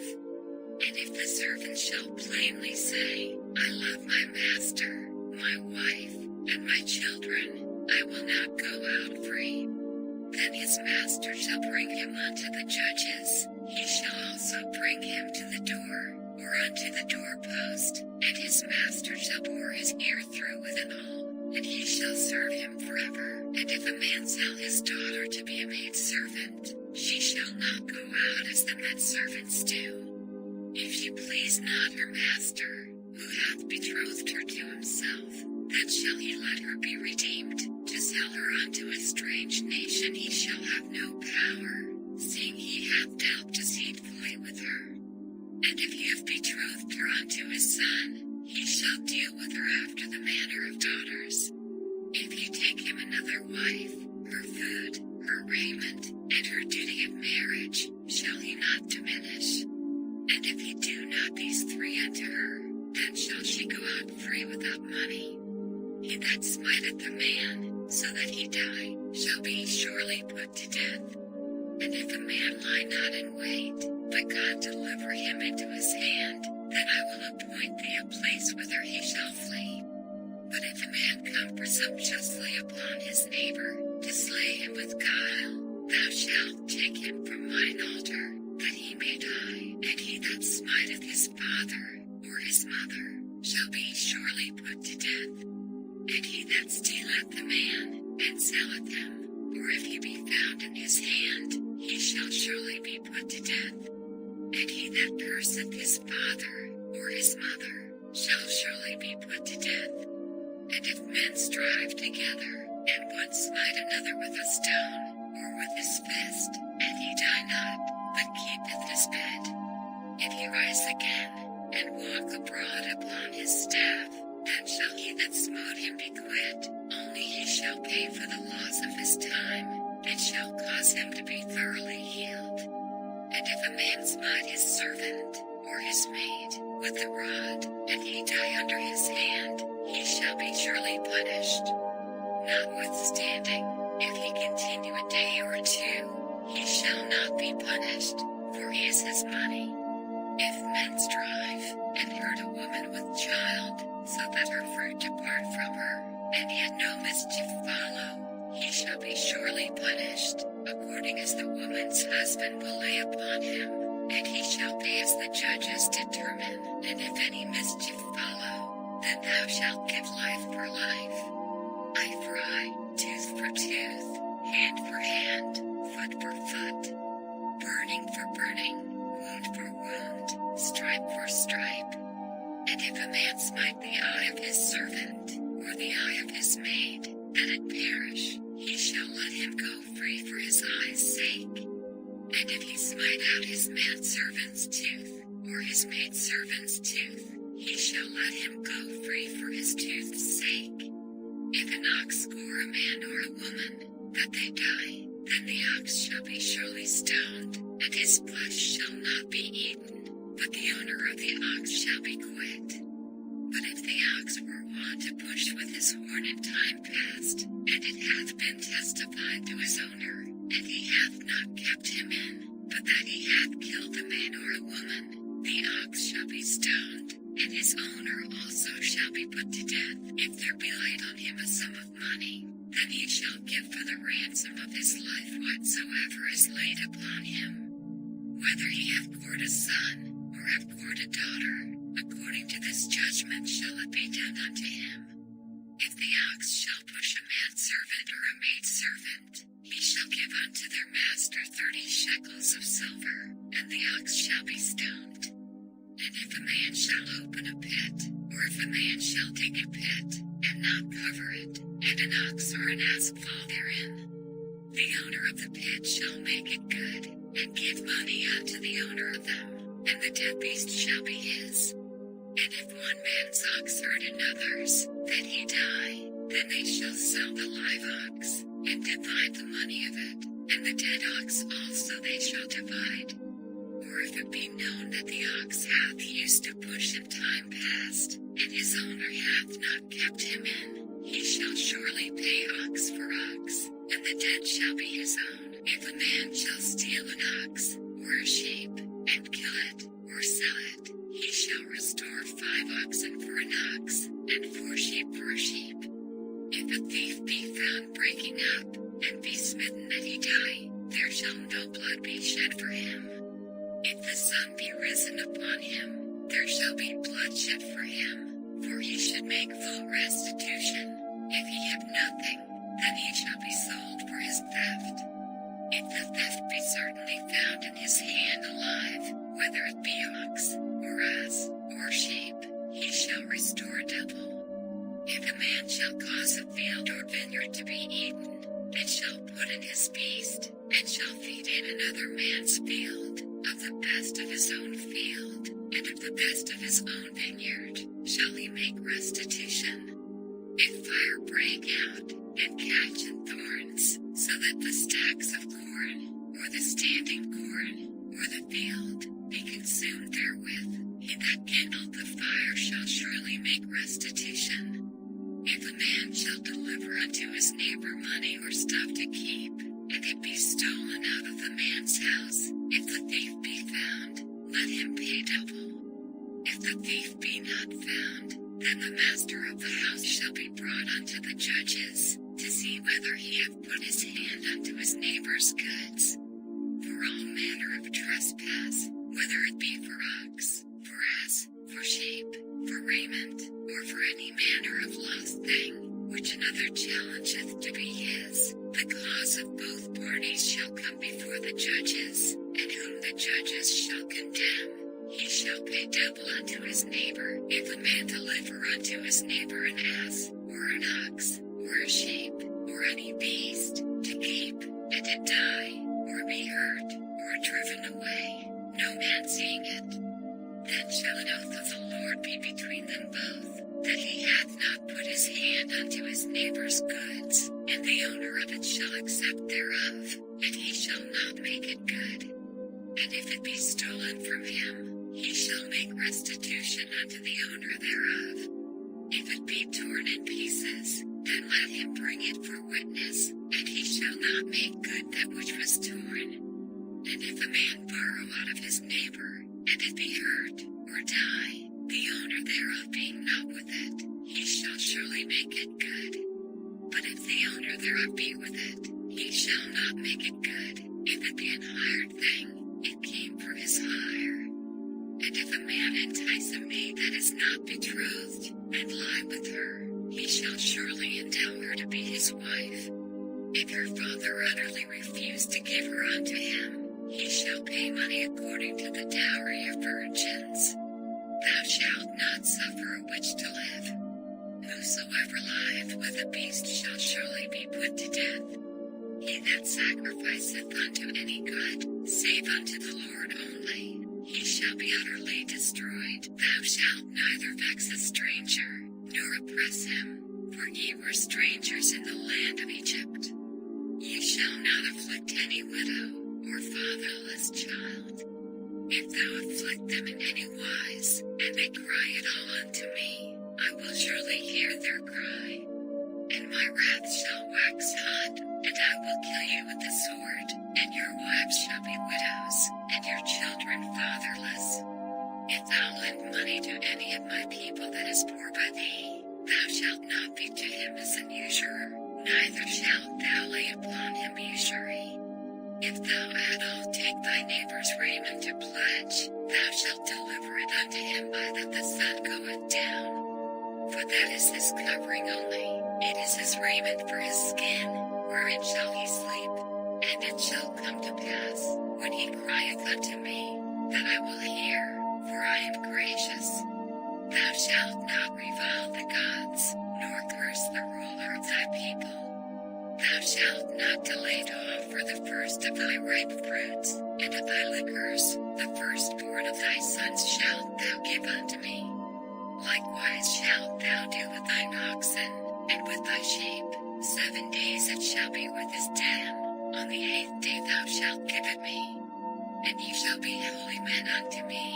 Neither shall ye eat any flesh that is torn of beasts in the field. Ye shall cast it to the dogs. And he said unto Moses, Come up unto the Lord, thou, and Aaron, Nadab, and Abihu, and 70 of the elders of Israel, and worship ye afar off. And Moses alone shall come near the Lord, but they shall not come nigh, neither shall the people go up with him. And Moses came and told the people all the words of the Lord, and all the judgments, and all the people answered with one voice, and said, All the words which the Lord hath said will we do. And Moses wrote all the words of the Lord, and rose up early in the morning, and builded an altar under the hill, and 12 pillars, according to the 12 tribes of Israel. And he set young men of the children of Israel, which offered burnt offerings, and sacrificed peace offerings of oxen unto the Lord. And Moses took half of the blood, and put it in basins, and half of the blood he sprinkled on the altar. And he took the book of the covenant, and read in the audience of the people, and they said, All that the Lord hath said will we do, and be obedient. And Moses took the blood, and sprinkled it on the people, and said, Behold the blood of the covenant, which the Lord hath made with you concerning all these words. Then went up Moses, and Aaron, Nadab, and Abihu, and 70 of the elders of Israel. And they saw the God of Israel, and there was under his feet as it were a paved work of a sapphire stone, and as it were the body of heaven in his clearness. And upon the nobles of the children of Israel he laid not his hand. Also they saw God, and did eat and drink. And the Lord said unto Moses, Come up to me into the mount, and be there, and I will give thee tables of stone, and a law, and commandments which I have written, that thou mayest teach them. And Moses rose up, and his minister Joshua, and Moses went up into the mount of God. And he said unto the elders, Tarry ye here for us, until we come again unto you. And, behold, Aaron and Hur are with you. If any man have any matters to do, let him come unto them. And Moses went up into the mount, and a cloud covered the mount. And the glory of the Lord abode upon Mount Sinai, and the cloud covered it 6 days, and the 7th day he called unto Moses out of the midst of the cloud. And the sight of the glory of the Lord was like devouring fire on the top of the mount in the eyes of the children of Israel. And Moses went into the midst of the cloud, and gat him up into the mount. And Moses was in the mount 40 days and 40 nights. And the Lord spake unto Moses, saying, Speak unto the children of Israel, that they bring me an offering. Of every man that giveth it willingly with his heart ye shall take my offering. And this is the offering which ye shall take of them, gold, and silver, and brass, and blue, and purple, and scarlet, and fine linen, and goat's hair, and ram skins dyed red, and badger skins, and shittim wood, oil for the light, spices for anointing oil, and for sweet incense, onyx stones, and stones to be set in the ephod, and in the breastplate. And let them make me a sanctuary, that I may dwell among them, according to all that I show thee, after the pattern of the tabernacle, and the pattern of all the instruments thereof. Even so shall ye make it. And they shall make an ark of shittim wood. 2 cubits and a half shall be the length thereof, and a cubit and a half the breadth thereof, and a cubit and a half the height thereof. And thou shalt overlay it with pure gold, within and without shalt thou overlay it, and shalt make upon it a crown of gold round about. And thou shalt cast 4 rings of gold for it, and put them in the 4 corners thereof, and 2 rings shall be in the one side of it, and 2 rings in the other side of it. And thou shalt make staves of shittim wood, and overlay them with gold. And thou shalt put the staves into the rings by the sides of the ark, that the ark may be borne with them. The staves shall be in the rings of the ark, they shall not be taken from it. And thou shalt put into the ark the testimony which I shall give thee. And thou shalt make a mercy seat of pure gold, 2 cubits and a half shall be the length thereof, and a cubit and a half the breadth thereof. And thou shalt make 2 cherubims of gold, of beaten work shalt thou make them, in the 2 ends of the mercy seat, and make 1 cherub on the one end, and the other cherub on the other end. Even of the mercy seat shall ye make the cherubims on the 2 ends thereof. And the cherubims shall stretch forth their wings on high, covering the mercy seat with their wings, and their faces shall look one to another. Toward the mercy seat shall the faces of the cherubims be. And thou shalt put the mercy seat above upon the ark, and in the ark thou shalt put the testimony that I shall give thee. And there I will meet with thee, and I will commune with thee from above the mercy seat, from between the 2 cherubims which are upon the ark of the testimony, of all things which I will give thee in commandment unto the children of Israel. Thou shalt also make a table of shittim wood, 2 cubits shall be the length thereof, and a cubit the breadth thereof, and a cubit and a half the height thereof. And thou shalt overlay it with pure gold, and make thereto a crown of gold round about. And thou shalt make unto it a border of an handbreadth round about, and thou shalt make a golden crown to the border thereof round about. And thou shalt make forth 4 rings of gold, and put the rings in the 4 corners that are on the 4 feet thereof. Over against the border shall the rings be for places of the staves to bear the table. And thou shalt make the staves of shittim wood, and overlay them with gold, that the table may be borne with them. And thou shalt make the dishes thereof, and spoons thereof, and covers thereof, and bowls thereof, to cover withal. Of pure gold shalt thou make them, and thou shalt set upon the table showbread before me alway. And thou shalt make a candlestick of pure gold, of beaten work shall the candlestick be made, his shaft, and his branches, his bowls, his knobs, and his flowers, shall be of the same. And 6 branches shall come out of the sides of it, 3 branches of the candlestick out of the one side, and 3 branches of the candlestick out of the other side. 3 bowls made like unto almonds, with a knop and a flower in one branch, and 3 bowls made like almonds in the other branch, with a knop and a flower, so in the 6 branches that come out of the candlestick. And in the candlestick shall be 4 bowls made like unto almonds, with their knops and their flowers, and there shall be a knop under 2 branches of the same, and a knop under 2 branches of the same, and a knop under 2 branches of the same, according to the 6 branches that proceed out of the candlestick. Their knops and their branches shall be of the same, all it shall be one beaten work of pure gold. And thou shalt make the 7 lamps thereof, and they shall light the lamps thereof, that they may give light over against it. And the tongues thereof, and the snuff dishes thereof, shall be of pure gold. Of a talent of pure gold shall he make it, with all these vessels. And look that thou make them after their pattern, which was showed thee in the mount. Moreover thou shalt make the tabernacle with 10 curtains of fine twined linen, and blue, and purple, and scarlet, with cherubims of cunning work shalt thou make them. The length of one curtain shall be 8 and 20 cubits, and the breadth of one curtain 4 cubits, and every one of the curtains shall have one measure. The 5 curtains shall be coupled together one to another, and other 5 curtains shall be coupled one to another. And thou shalt make loops of blue upon the edge of the one curtain from the selvage in the coupling, and likewise shalt thou make in the uttermost edge of another curtain, in the coupling of the second.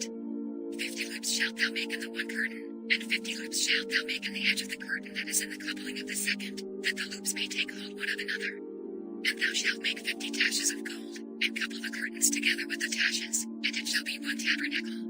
And thou shalt make curtains of goat's hair to be a covering upon the tabernacle. 11 curtains shalt thou make. The length of one curtain shall be 30 cubits, and the breadth of one curtain 4 cubits, and the 11 curtains shall be all of one measure. And thou shalt couple 5 curtains by themselves, and 6 curtains by themselves, and shalt double the 6th curtain in the forefront of the tabernacle. And thou shalt make 50 loops on the edge of the one curtain that is outmost in the coupling, and 50 loops in the edge of the curtain which coupleth the second. And thou shalt make 50 taches of brass, and put the taches into the loops, and couple the tent together, that it may be one. And the remnant that remaineth of the curtains of the tent, the half curtain that remaineth, shall hang over the backside of the tabernacle. And a cubit on the one side, and a cubit on the other side of that which remaineth in the length of the curtains of the tent, it shall hang over the sides of the tabernacle on this side and on that side, to cover it. And thou shalt make a covering for the tent of ram's skins dyed red, and a covering above of badger's skins. And thou shalt make boards for the tabernacle of shittim wood standing up. 10 cubits shall be the length of the board, and a cubit and a half shall be the breadth of one board. 2 tenons shall there be in one board, set in order one against another. Thus shalt thou make for all the boards of the tabernacle. And thou shalt make the boards for the tabernacle, 20 boards on the south side southward. And thou shalt make 40 sockets of silver under the 20 boards, 2 sockets under one board for his 2 tenons, and 2 sockets under another board for his 2 tenons. And for the second side of the tabernacle on the north side there shall be 20 boards. And there 40 sockets of silver, 2 sockets under one board, and 2 sockets under another board. And for the sides of the tabernacle westward thou shalt make 6 boards. And 2 boards shalt thou make for the corners of the tabernacle on the 2 sides, and they shall be coupled together beneath, and they shall be coupled together above the head of it unto one ring. Thus shall it be for them both. They shall be for the 2 corners. And they shall be 8 boards, and their sockets of silver, 16 sockets, 2 sockets under one board, and 2 sockets under another board. And thou shalt make bars of shittim wood, 5 for the boards of the one side of the tabernacle, and 5 bars for the boards of the other side of the tabernacle, and 5 bars for the boards of the side of the tabernacle, for the 2 sides westward. And the middle bar in the midst of the boards shall reach from end to end. And thou shalt overlay the boards with gold, and make the rings of gold for places for the bars, and thou shalt overlay the bars with gold. And thou shalt rear up the tabernacle according to the fashion thereof which was showed thee in the mount. And thou shalt make a veil of blue, and purple, and scarlet, and fine twined linen of cunning work, with cherubims shall it be made. And thou shalt hang it upon 4 pillars of shittim wood overlaid with gold, their hooks shall be of gold, upon the 4 sockets of silver. And thou shalt hang up the veil under the taches, that thou mayest bring in thither within the veil the ark of the testimony. And the veil shall divide unto you between the holy place and the most holy. And thou shalt put the mercy seat upon the ark of the testimony in the most holy place. And thou shalt set the table without the veil, and the candlestick over against the table on the side of the tabernacle toward the south. And thou shalt put the table on the north side. And thou shalt make an hanging for the door of the tent, of blue, and purple, and scarlet, and fine twined linen, wrought with needlework. And thou shalt make for the hanging 5 pillars of shittim wood, and overlay them with gold, and their hooks shall be of gold. And thou shalt cast 5 sockets of brass for them. And thou shalt make an altar of shittim wood, 5 cubits long, and 5 cubits broad. The altar shall be 4 square, and the height thereof shall be 3 cubits. And thou shalt make the horns of it upon the 4 corners thereof. His horns shall be of the same, and thou shalt overlay it with brass. And thou shalt make his pans to receive his ashes, and his shovels, and his basins, and his flesh hooks, and his fire pans. All the vessels thereof thou shalt make of brass. And thou shalt make for it a grate of network of brass, and upon the net shalt thou make 4 brassen rings in the 4 corners thereof. And thou shalt put it under the compass of the altar beneath, that the net may be even to the midst of the altar. And thou shalt make staves for the altar, staves of shittim wood, and overlay them with brass. And the staves shall be put into the rings, and the staves shall be upon the 2 sides of the altar, to bear it. Hollow with boards shalt thou make it, as it was showed thee in the mount, so shall they make it. And thou shalt make the cord of the tabernacle. For the south side southward there shall be hangings for the cord of fine twined linen of 100 cubits long for 1 side. And the 20 pillars thereof and their 20 sockets shall be of brass. The hooks of the pillars and their fillets shall be of silver. And likewise for the north side in length there shall be hangings of 100 cubits long, and his 20 pillars and their 20 sockets of brass, the hooks of the pillars and their fillets of silver. And for the breadth of the cord on the west side shall be hangings of 50 cubits, their pillars 10, and their sockets 10. And the breadth of the cord on the east side eastward shall be 50 cubits. The hangings of one side of the gate shall be 15 cubits, their pillars 3, and their sockets 3. And on the other side shall be hangings 15 cubits, their pillars 3, and their sockets 3. And for the gate of the court shall be an hanging of 20 cubits, of blue, and purple, and scarlet, and fine twined linen, wrought with needlework, and their pillars shall be 4, and their sockets 4. All the pillars round about the court shall be filleted with silver, their hooks shall be of silver, and their sockets of brass. The length of the cord shall be 100 cubits, and the breadth 50 everywhere, and the height 5 cubits of fine twined linen, and their sockets of brass. All the vessels of the tabernacle and all the service thereof, and all the pins thereof, and all the pins of the court, shall be of brass.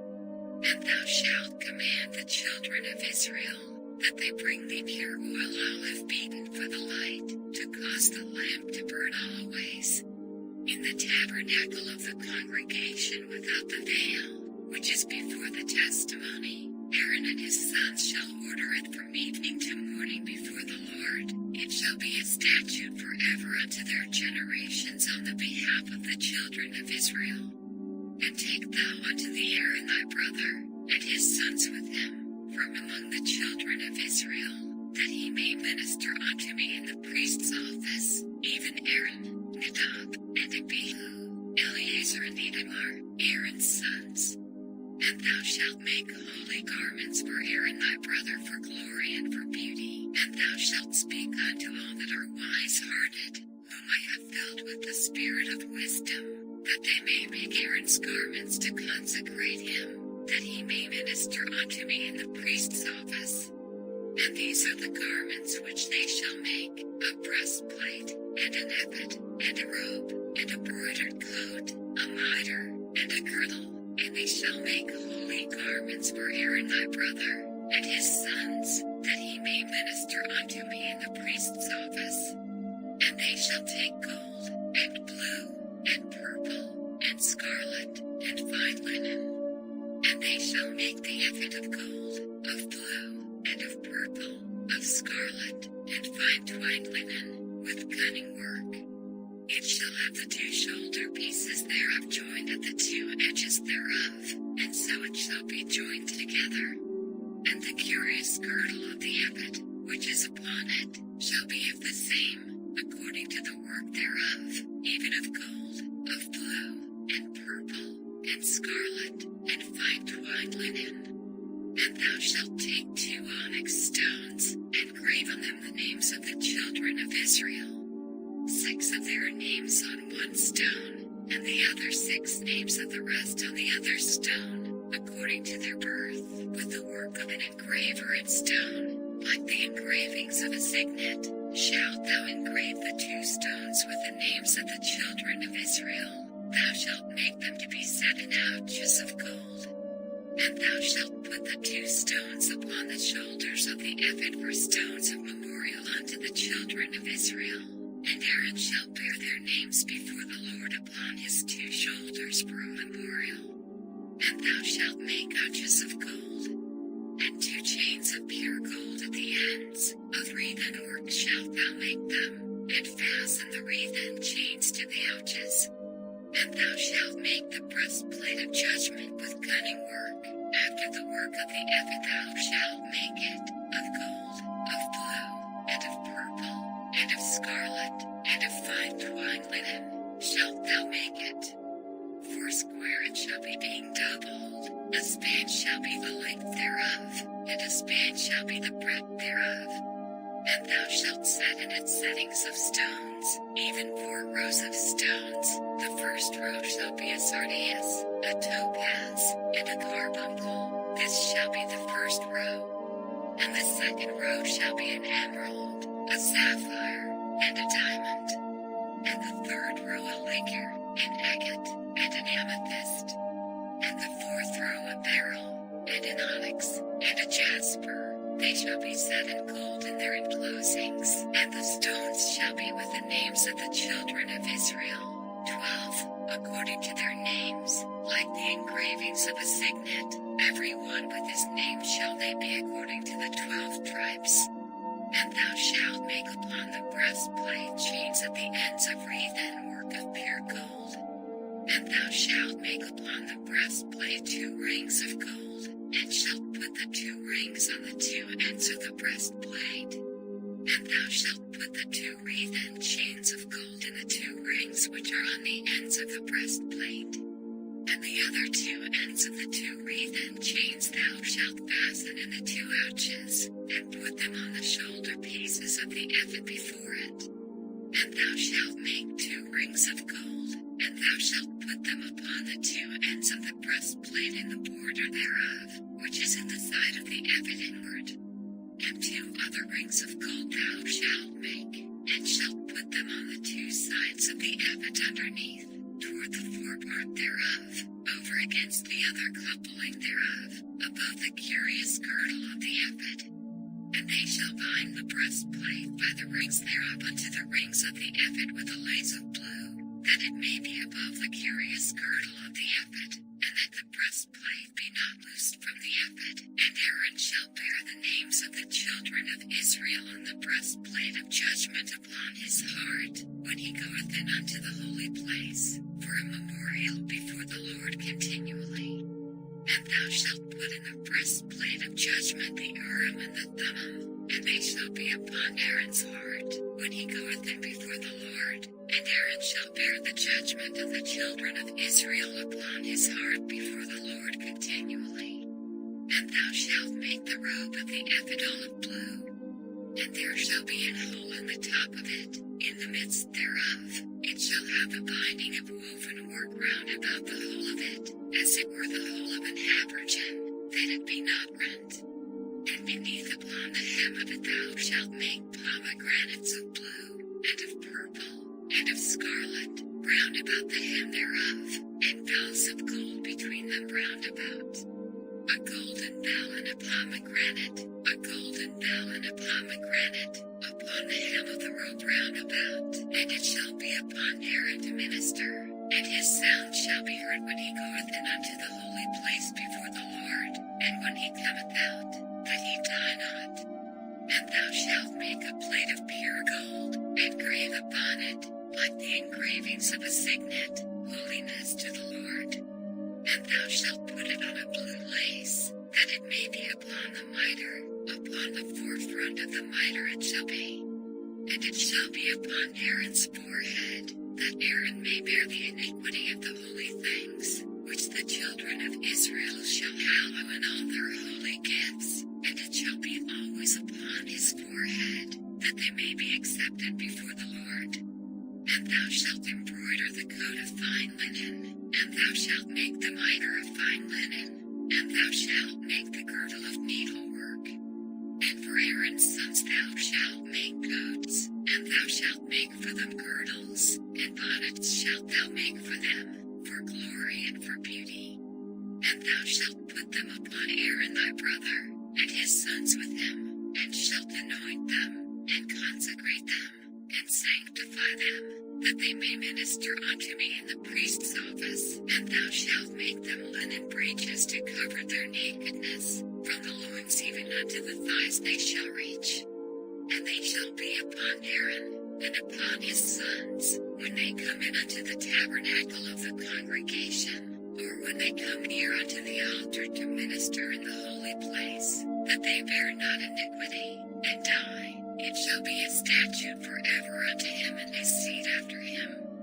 And this is the thing that thou shalt do unto them to hallow them, to minister unto me in the priest's office. Take 1 young bullock, and 2 rams without blemish, and unleavened bread, and cakes unleavened tempered with oil, and wafers unleavened anointed with oil. Of wheat and flour shalt thou make them. And thou shalt put them into 1 basket, and bring them in the basket, with the bullock and the 2 rams. And Aaron and his sons thou shalt bring unto the door of the tabernacle of the congregation, and shalt wash them with water. And thou shalt take the garments, and put upon Aaron the coat, and the robe of the ephod, and the ephod, and the breastplate, and gird him with the curious girdle of the ephod. And thou shalt put the mitre upon his head, and put the holy crown upon the mitre. Then shalt thou take the anointing oil, and pour it upon his head, and anoint him. And thou shalt bring his sons, and put coats upon them. And thou shalt gird them with girdles, Aaron and his sons, and put the bonnets on them. And the priest's office shall be theirs for a perpetual statute. And thou shalt consecrate Aaron and his sons. And thou shalt cause a bullock to be brought before the tabernacle of the congregation. And Aaron and his sons shall put their hands upon the head of the bullock. And thou shalt kill the bullock before the Lord, by the door of the tabernacle of the congregation. And thou shalt take of the blood of the bullock, and put it upon the horns of the altar with thy finger, and pour all the blood beside the bottom of the altar. And thou shalt take all the fat that covereth the inwards, and the caul that is above the liver, and the 2 kidneys, and the fat that is upon them, and burn them upon the altar.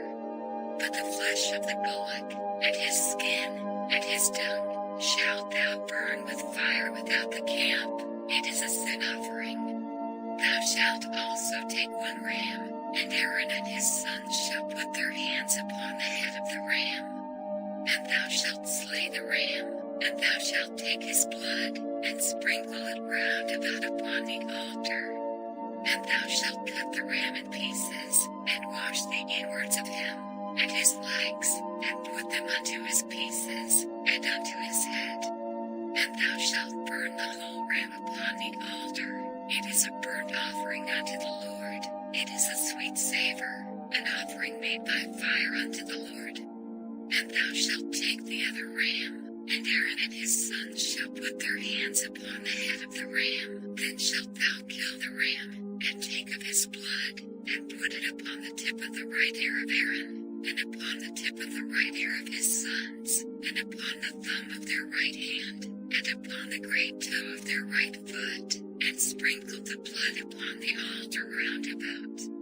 And thou shalt take of the blood that is upon the altar, and of the anointing oil, and sprinkle it upon Aaron, and upon his garments, and upon his sons, and upon the garments of his sons with him. And he shall shall be hallowed, and his garments, and his sons' garments with him. Also thou shalt take of the ram the fat and the rump, and the fat that covereth the inwards, and the caul above the liver, and the 2 kidneys, and the fat that is upon them, and the right shoulder, for it is a ram of consecration.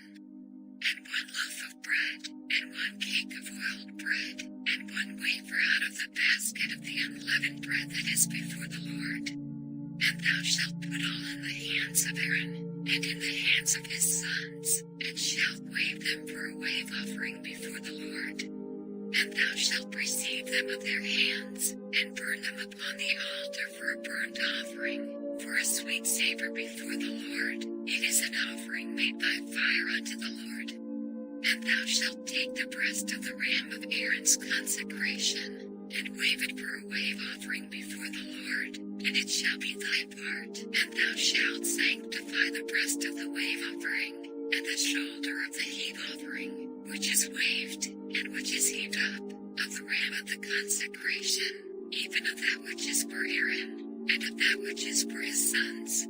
And it shall be Aaron's and his sons by a statute forever from the children of Israel, for it is an heave offering. And it shall be an heave offering from the children of Israel of the sacrifice of their peace offerings, even their heave offering unto the Lord. And the holy garments of Aaron shall be his sons after him, to be anointed therein, and to be consecrated in them. And that son that is priest in his stead shall put them on 7 days, when he cometh into the tabernacle of the congregation to minister in the holy place. And thou shalt take the ram of the consecration, and see this flesh in the holy place. And Aaron and his sons shall eat the flesh of the ram, and the bread that is in the basket, by the door of the tabernacle of the congregation. And they shall eat those things wherewith the atonement was made, to consecrate and to sanctify them. But a stranger shall not eat thereof, because they are holy. And if out of the flesh of the consecrations, or of the bread, remain unto the morning, then thou shalt burn the remainder with fire. It shall not be eaten, because it is holy. And thus shalt thou do unto Aaron, and to his sons, according to all things which I have commanded thee. 7 days shalt thou consecrate them. And thou shalt offer every day a bullock for a sin offering for atonement, and thou shalt cleanse the altar, when thou hast made an atonement for it, and thou shalt anoint it, to sanctify it. 7 days thou shalt make an atonement for the altar, and sanctify it, and it shall be an altar most holy. Whatsoever toucheth the altar shall be holy. Now this is that which thou shalt offer upon the altar, 2 lambs of the first year day by day continually. The 1 lamb thou shalt offer in the morning, and the other lamb thou shalt offer at even, and with the 1 lamb a 10th deal of flour mingled with the 4th part of an hin of beaten oil, and the 4th part of an hin of wine for a drink offering.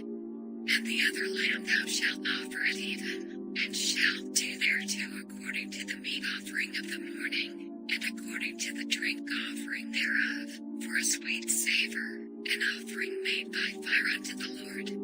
This shall be a continual burnt offering throughout your generations at the door of the tabernacle of the congregation before the Lord, where I will meet you, to speak there unto thee, and there I will meet with the children of Israel. And the tabernacle shall be sanctified by my glory.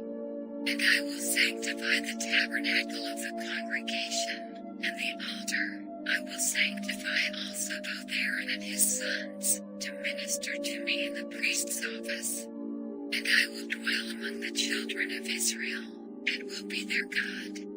And they shall know that I am the Lord their God, that brought them forth out of the land of Egypt, that I may dwell among them. I am the Lord their God. And thou shalt make an altar to burn incense upon, of shittim wood shalt thou make it. A cubit shall be the length thereof, and a cubit the breadth thereof. 4 square shall it be, and 2 cubits shall be the height thereof. The horns thereof shall be of the same. And thou shalt overlay it with pure gold, side thereof, and the sides thereof round about, and the horns thereof, and thou shalt make unto it a crown of gold round about. And 2 golden rings shalt thou make to it under the crown of it, by the 2 corners thereof, upon the 2 sides of it shalt thou make it, and they shall be for places for the staves to bear it withal. And thou shalt make the staves of shittim wood, and overlay them with gold. And thou shalt put it before the veil that is by the ark of the testimony, before the mercy seat that is over the testimony, where I will meet with thee. And Aaron shall burn thereon sweet incense every morning. When he dresseth the lamps, he shall burn incense upon it. And when Aaron lighteth the lamps at even, he shall burn incense upon it, a perpetual incense before the Lord throughout your generations. Ye shall offer no strange incense thereon, nor burnt sacrifice, nor meat offering, neither shall ye pour drink offering thereon.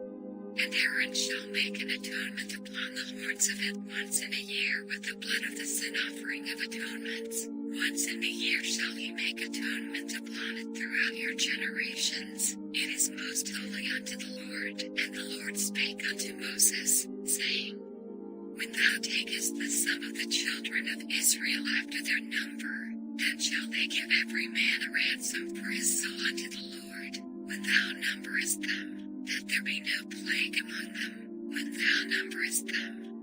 This they shall give, every one that passeth among them that are numbered, half a shekel after the shekel of the sanctuary. A shekel is 20 gerahs, and half shekel shall be the offering of the Lord.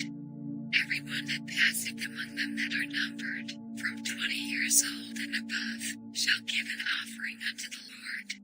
The rich shall not give more, and the poor shall not give less than half a shekel, when they give an offering unto the Lord, to make an atonement for your souls. And thou shalt take the atonement money of the children of Israel, and shalt appoint it for the service of the tabernacle of the congregation, that it may be a memorial unto the children of Israel before the Lord, to make an atonement for your souls. And the Lord spake unto Moses, saying, Thou shalt also make a laver of brass, and his foot also of brass, to wash withal.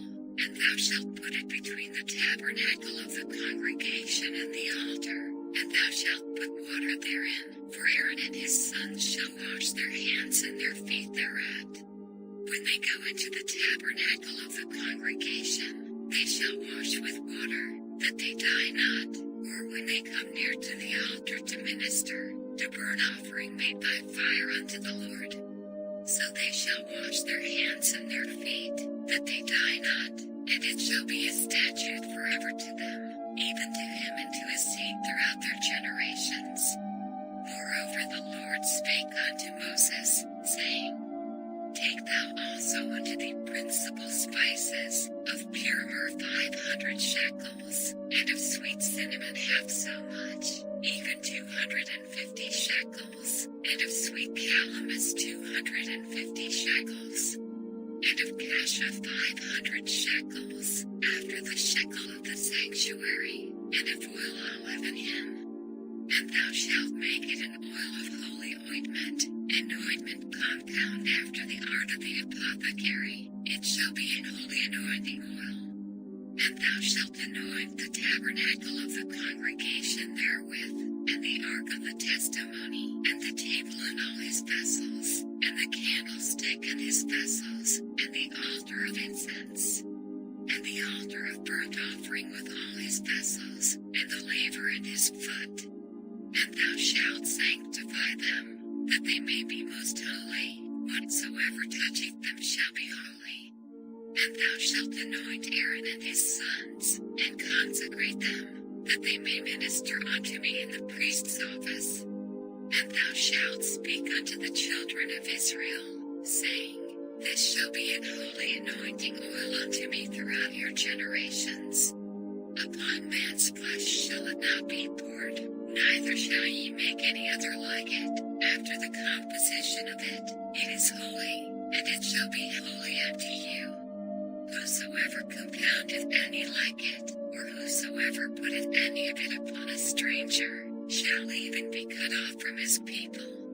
And the Lord said unto Moses, Take unto thee sweet spices, stacte, and onycha, and galbanum, these sweet spices with pure frankincense, of each shall there be a like weight. And thou shalt make it a perfume, a confection after the art of the apothecary, tempered together, pure and holy. And thou shalt beat some of it very small, and put it before the testimony in the tabernacle of the congregation, where I will meet with thee. It shall be unto you most holy.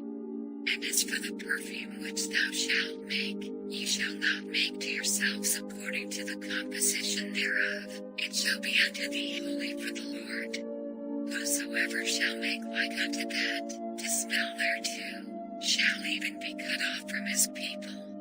And the Lord spake unto Moses, saying, See, I have called by name Bezaleel the son of Uri, the son of Hur, of the tribe of Judah. And I have filled him with the Spirit of God, in wisdom, and in understanding, and in knowledge, and in all manner of workmanship, to devise cunning works, to work in gold, and in silver, and in brass, and in cutting of stones, to set them, and in carving of timber, to work in all manner of workmanship. And I, behold, I have given with him Aholiab, the son of Ahisamach, of the tribe of Dan, and in the hearts of all that are wise-hearted I have put wisdom, that they may make all that I have commanded thee. The tabernacle of the congregation, and the ark of the testimony, and the mercy seat that is thereupon, and all the furniture of the tabernacle, and the table and his furniture, and the pure candlestick with all his furniture, and the altar of incense, and the altar of burnt offering with all his furniture, and the laver in his foot, and the cloths of service, and the holy garments for Aaron the priest, and the garments of his sons, to minister in the priest's office, and the anointing oil, and sweet incense for the holy place, according to all that I have commanded thee shall they do. And the Lord spake unto Moses, saying, Speak thou also unto the children of Israel, saying, Verily my Sabbaths ye shall keep, for it is a sign between me and you throughout your generations, that ye may know that I am the Lord that doth sanctify you. Ye shall keep the Sabbath therefore, for it is holy unto you. Every one that defileth it shall surely be put to death, for whosoever doeth any work therein, that soul shall be cut off from among his people. 6 days may work be done, but in the seventh is the Sabbath of rest, holy to the Lord. Whosoever doeth any work in the Sabbath day, he shall surely be put to death. Wherefore the children of Israel shall keep the Sabbath, to observe the Sabbath throughout their generations, for a perpetual covenant. It is a sign between me and the children of Israel forever. For in 6 days the Lord made heaven and earth, and on the seventh day he rested, and was refreshed. And he gave unto Moses, when he had made an end of communing with him upon Mount Sinai, 2 tables of testimony, tables of stone, written with the finger of God. And when the people saw that Moses delayed to come down out of the mount, the people gathered themselves together unto Aaron, and said unto him, Up, make us gods, which shall go before us. For as for this Moses, the man that brought us up out of the land of Egypt, we wot not what is become of him. And Aaron said unto them, Break off the golden earrings, which are in the ears of your wives, of your sons, and of your daughters, and bring them unto me.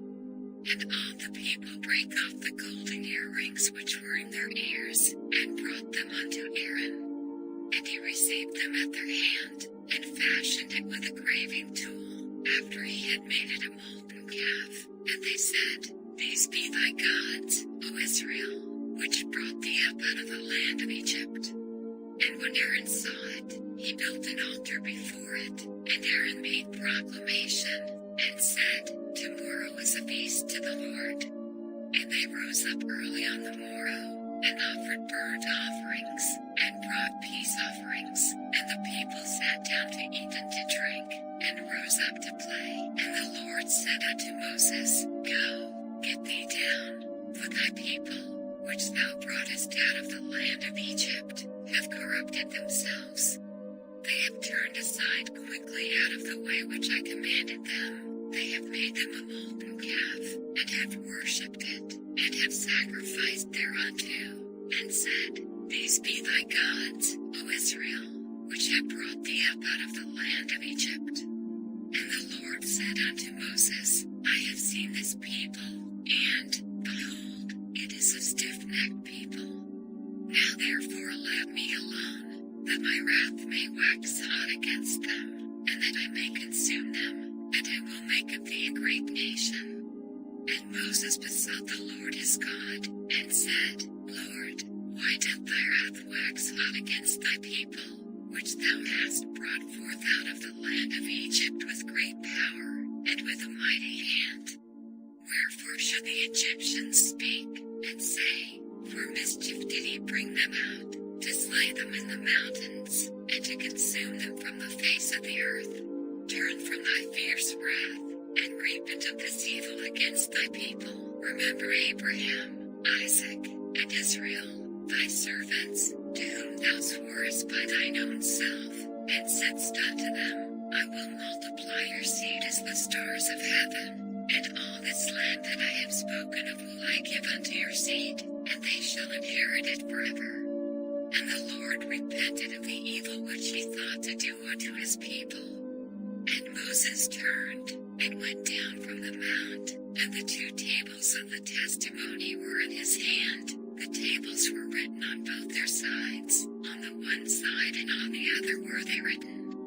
And the tables were the work of God, and the writing was the writing of God, graven upon the tables. And when Joshua heard the noise of the people as they shouted, he said unto Moses, There is a noise of war in the camp. And he said, It is not the voice of them that shout for mastery, neither is it the voice of them that cry for being overcome, but the noise of them that sing do I hear. And it came to pass, as soon as he came nigh unto the camp, that he saw the calf, and the dancing, and Moses' anger waxed hot, and he cast the tables out of his hands, and brake them beneath the mount. And he took the calf which they had made, and burned it in the fire, and ground it to powder, and strawed it upon the water, and made the children of Israel drink of it. And Moses said unto Aaron, What did this people unto thee, that thou hast brought so great a sin upon them? And Aaron said, Let not the anger of my Lord wax hot. Thou knowest the people, that they are set on mischief. For they said unto me, Make us gods, which shall go before us. For as with this Moses, the man that brought us up out of the land of Egypt, we wot not what is become of him. And I said unto them, Whosoever hath any gold, let them break it off. So they gave it me. Then I cast it into the fire, and there came out this calf. And when Moses saw that the people were naked, for Aaron had made them naked unto their shame among their enemies, then Moses stood in the gate of the camp, and said, Who is on the Lord's side? Let him come unto me. And all the sons of Levi gathered themselves together unto him. And he said unto them, Thus saith the Lord God of Israel, Put every man his sword by his side, and go in and out from gate to gate throughout the camp, and slay every man his brother, and every man his companion, and every man his neighbor. And the children of Levi did according to the word of Moses, and there fell of the people that day about 3,000 men. For Moses had said, Consecrate yourselves today to the Lord, even every man upon his son, and upon his brother, that he may bestow upon you a blessing this day. And it came to pass on the morrow, that Moses said unto the people, Ye have sinned a great sin, and now I will go up unto the Lord. peradventure I shall make an atonement for your sin. And Moses returned unto the Lord, and said, Oh, this people have sinned a great sin, and have made them gods of gold. Yet now, if thou wilt forgive their sin, and if not, blot me, I pray thee, out of thy book which thou hast written. And the Lord said unto Moses, Whosoever hath sinned against me, him will I blot out of my book. Therefore now go, lead the people unto the place of which I have spoken unto thee. Behold, mine angel shall go before thee. Nevertheless in the day when I will visit their sin upon them. And the Lord plagued the people, because they made the calf, which Aaron made. And the Lord spake unto Moses face to face, as a man speaketh unto his friend. And he turned again into the camp, but his servant Joshua, the son of Nun, a young man, departed not out of the tabernacle. And Moses said unto the Lord, See, thou sayest unto me, Bring up this people, and thou hast not let me know whom thou wilt send with me. Yet thou hast said, I know thee by name, and thou hast also found grace in my sight. Now therefore, I pray thee, if I have found grace in thy sight, show me now thy way, that I may know thee, that I may find grace in thy sight, and consider that this nation is thy people. And he said, My presence shall go with thee, and I will give thee rest. And he said unto him, If thy presence go not with me, carry us not up hence. For wherein shall it be known here that I and thy people have found grace in thy sight? Is it not in that thou goest with us? So shall we be separated, I and thy people, from all the people that are upon the face of the earth. And the Lord said unto Moses, I will do this thing also that thou hast spoken, for thou hast found grace in my sight, and I know thee by name. And he said, I beseech thee, show me thy glory. And he said, I will make all my goodness pass before thee, and I will proclaim the name of the Lord before thee, and will be gracious to whom I will be gracious, and will show mercy on whom I will show mercy. And he said, Thou canst not see my face, for there shall no man see me, and live. And the Lord said, Behold, there is a place by me, and thou shalt stand upon a rock. And it shall come to pass, while my glory passeth by, that I will put thee in a cleft of the rock, and will cover thee with my hand while I pass by. And I will take away mine hand, and thou shalt see my back parts, but my face shall not be seen.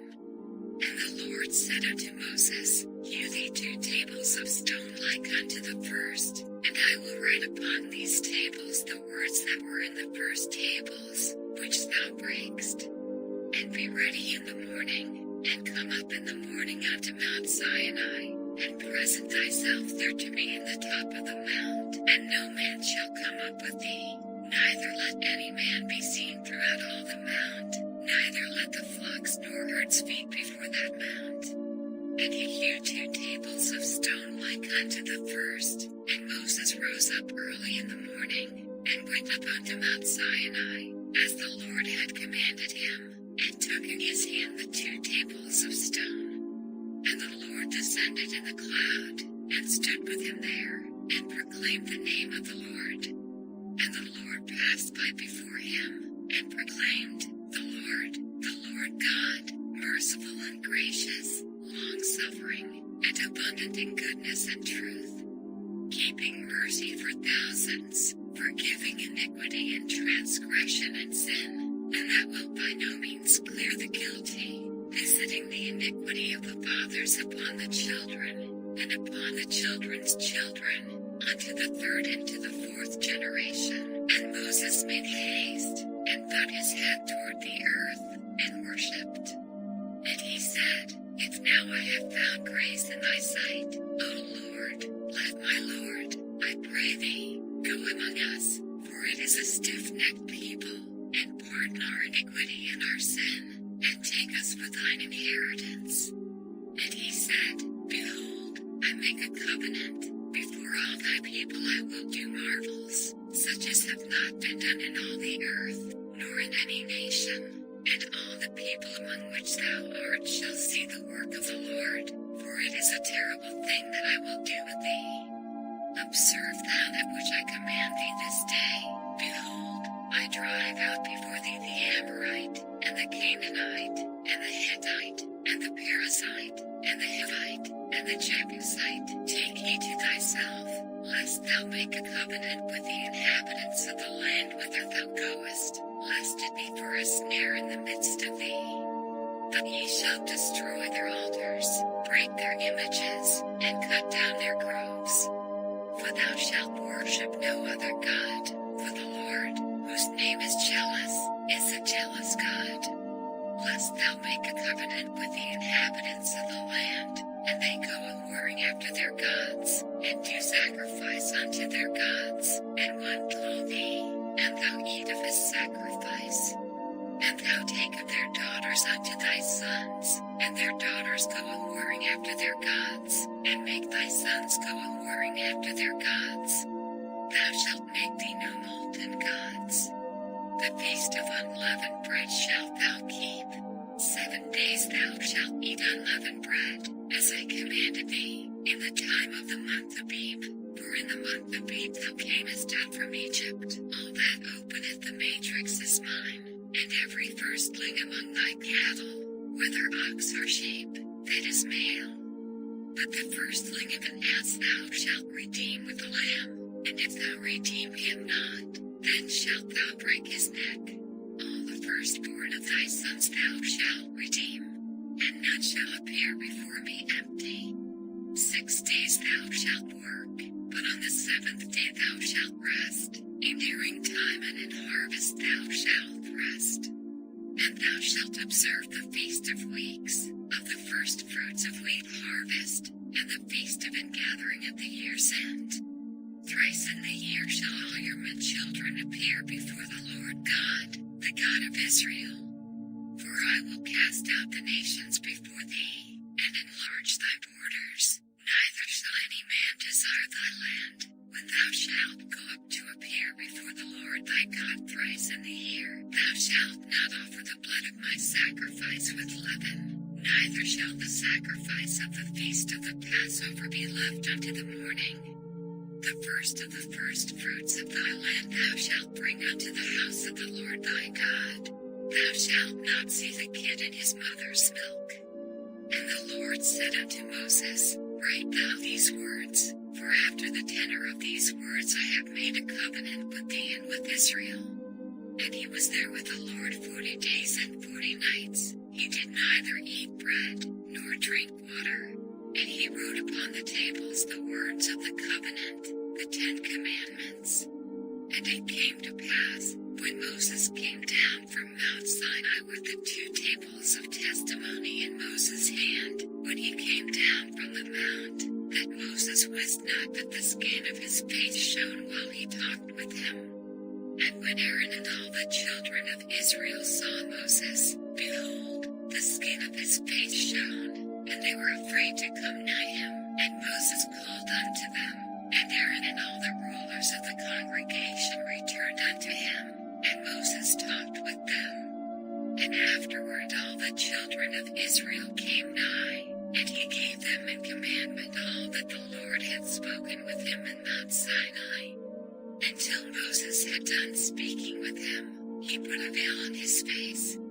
But when Moses went in before the Lord to speak with him, he took the veil off, until he came out. And he came out, and spake unto the children of Israel that which he was commanded. And the children of Israel saw the face of Moses, that the skin of Moses' face shone. And Moses put the veil upon his face again, until he went in to speak with him. And Moses gathered all the congregation of the children of Israel together, and said unto them, These are the words which the Lord hath commanded, that ye should do them.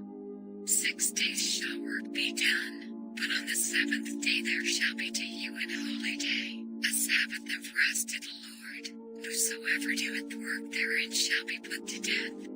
You shall kindle no fire throughout your habitations upon the Sabbath day. And Moses spake unto all the congregation of the children of Israel, saying, This is the thing which the Lord commanded, saying, Take ye from among you an offering unto the Lord, whosoever is of a willing heart, let him bring it, an offering of the Lord, gold, and silver, and brass, and blue, and purple, and scarlet, and fine linen, and goat's hair, and ram skins dyed red, and badger skins, and shittim wood, and oil for the light, and spices for anointing oil, and for the sweet incense, and onyx stones, and stones to be set for the ephod, and for the breastplate.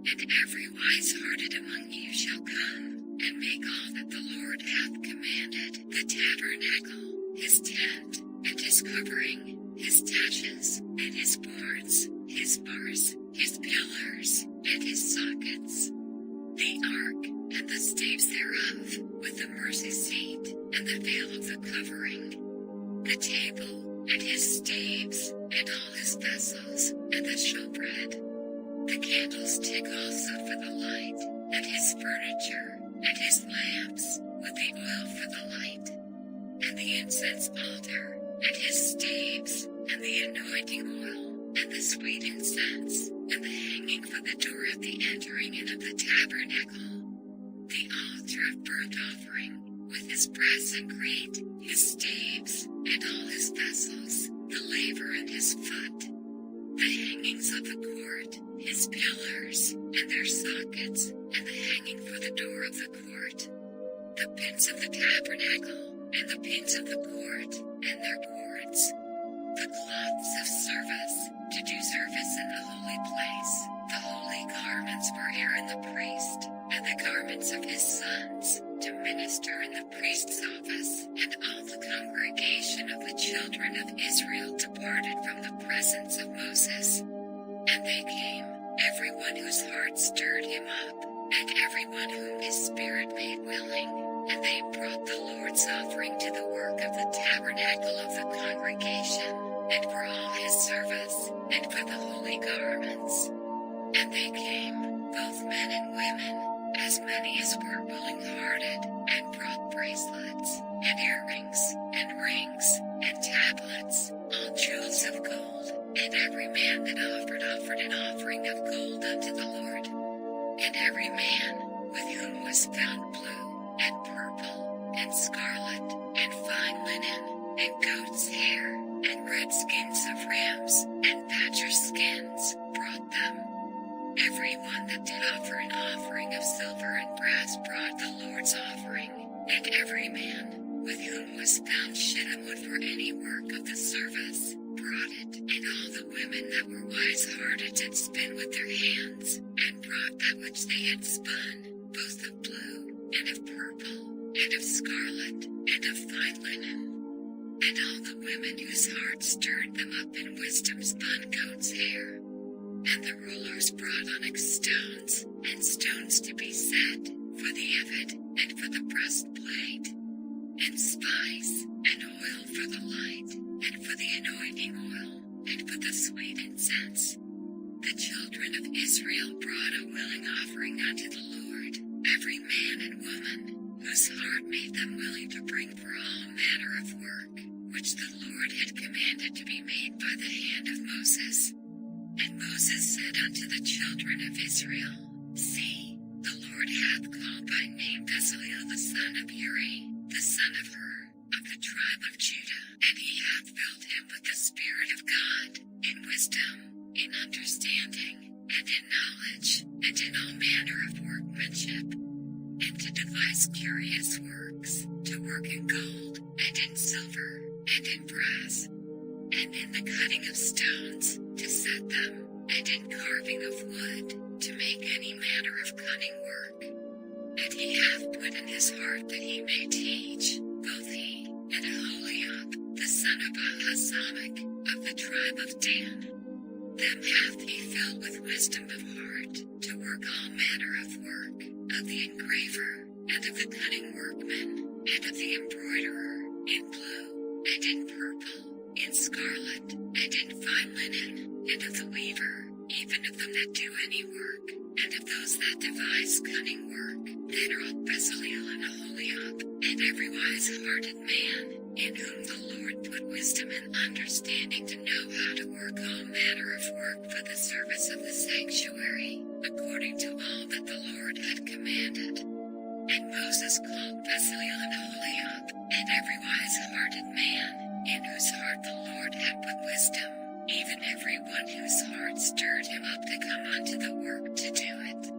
And they received of Moses all the offering, which the children of Israel had brought for the work of the service of the sanctuary, to make it withal. And they brought yet unto him free offerings every morning.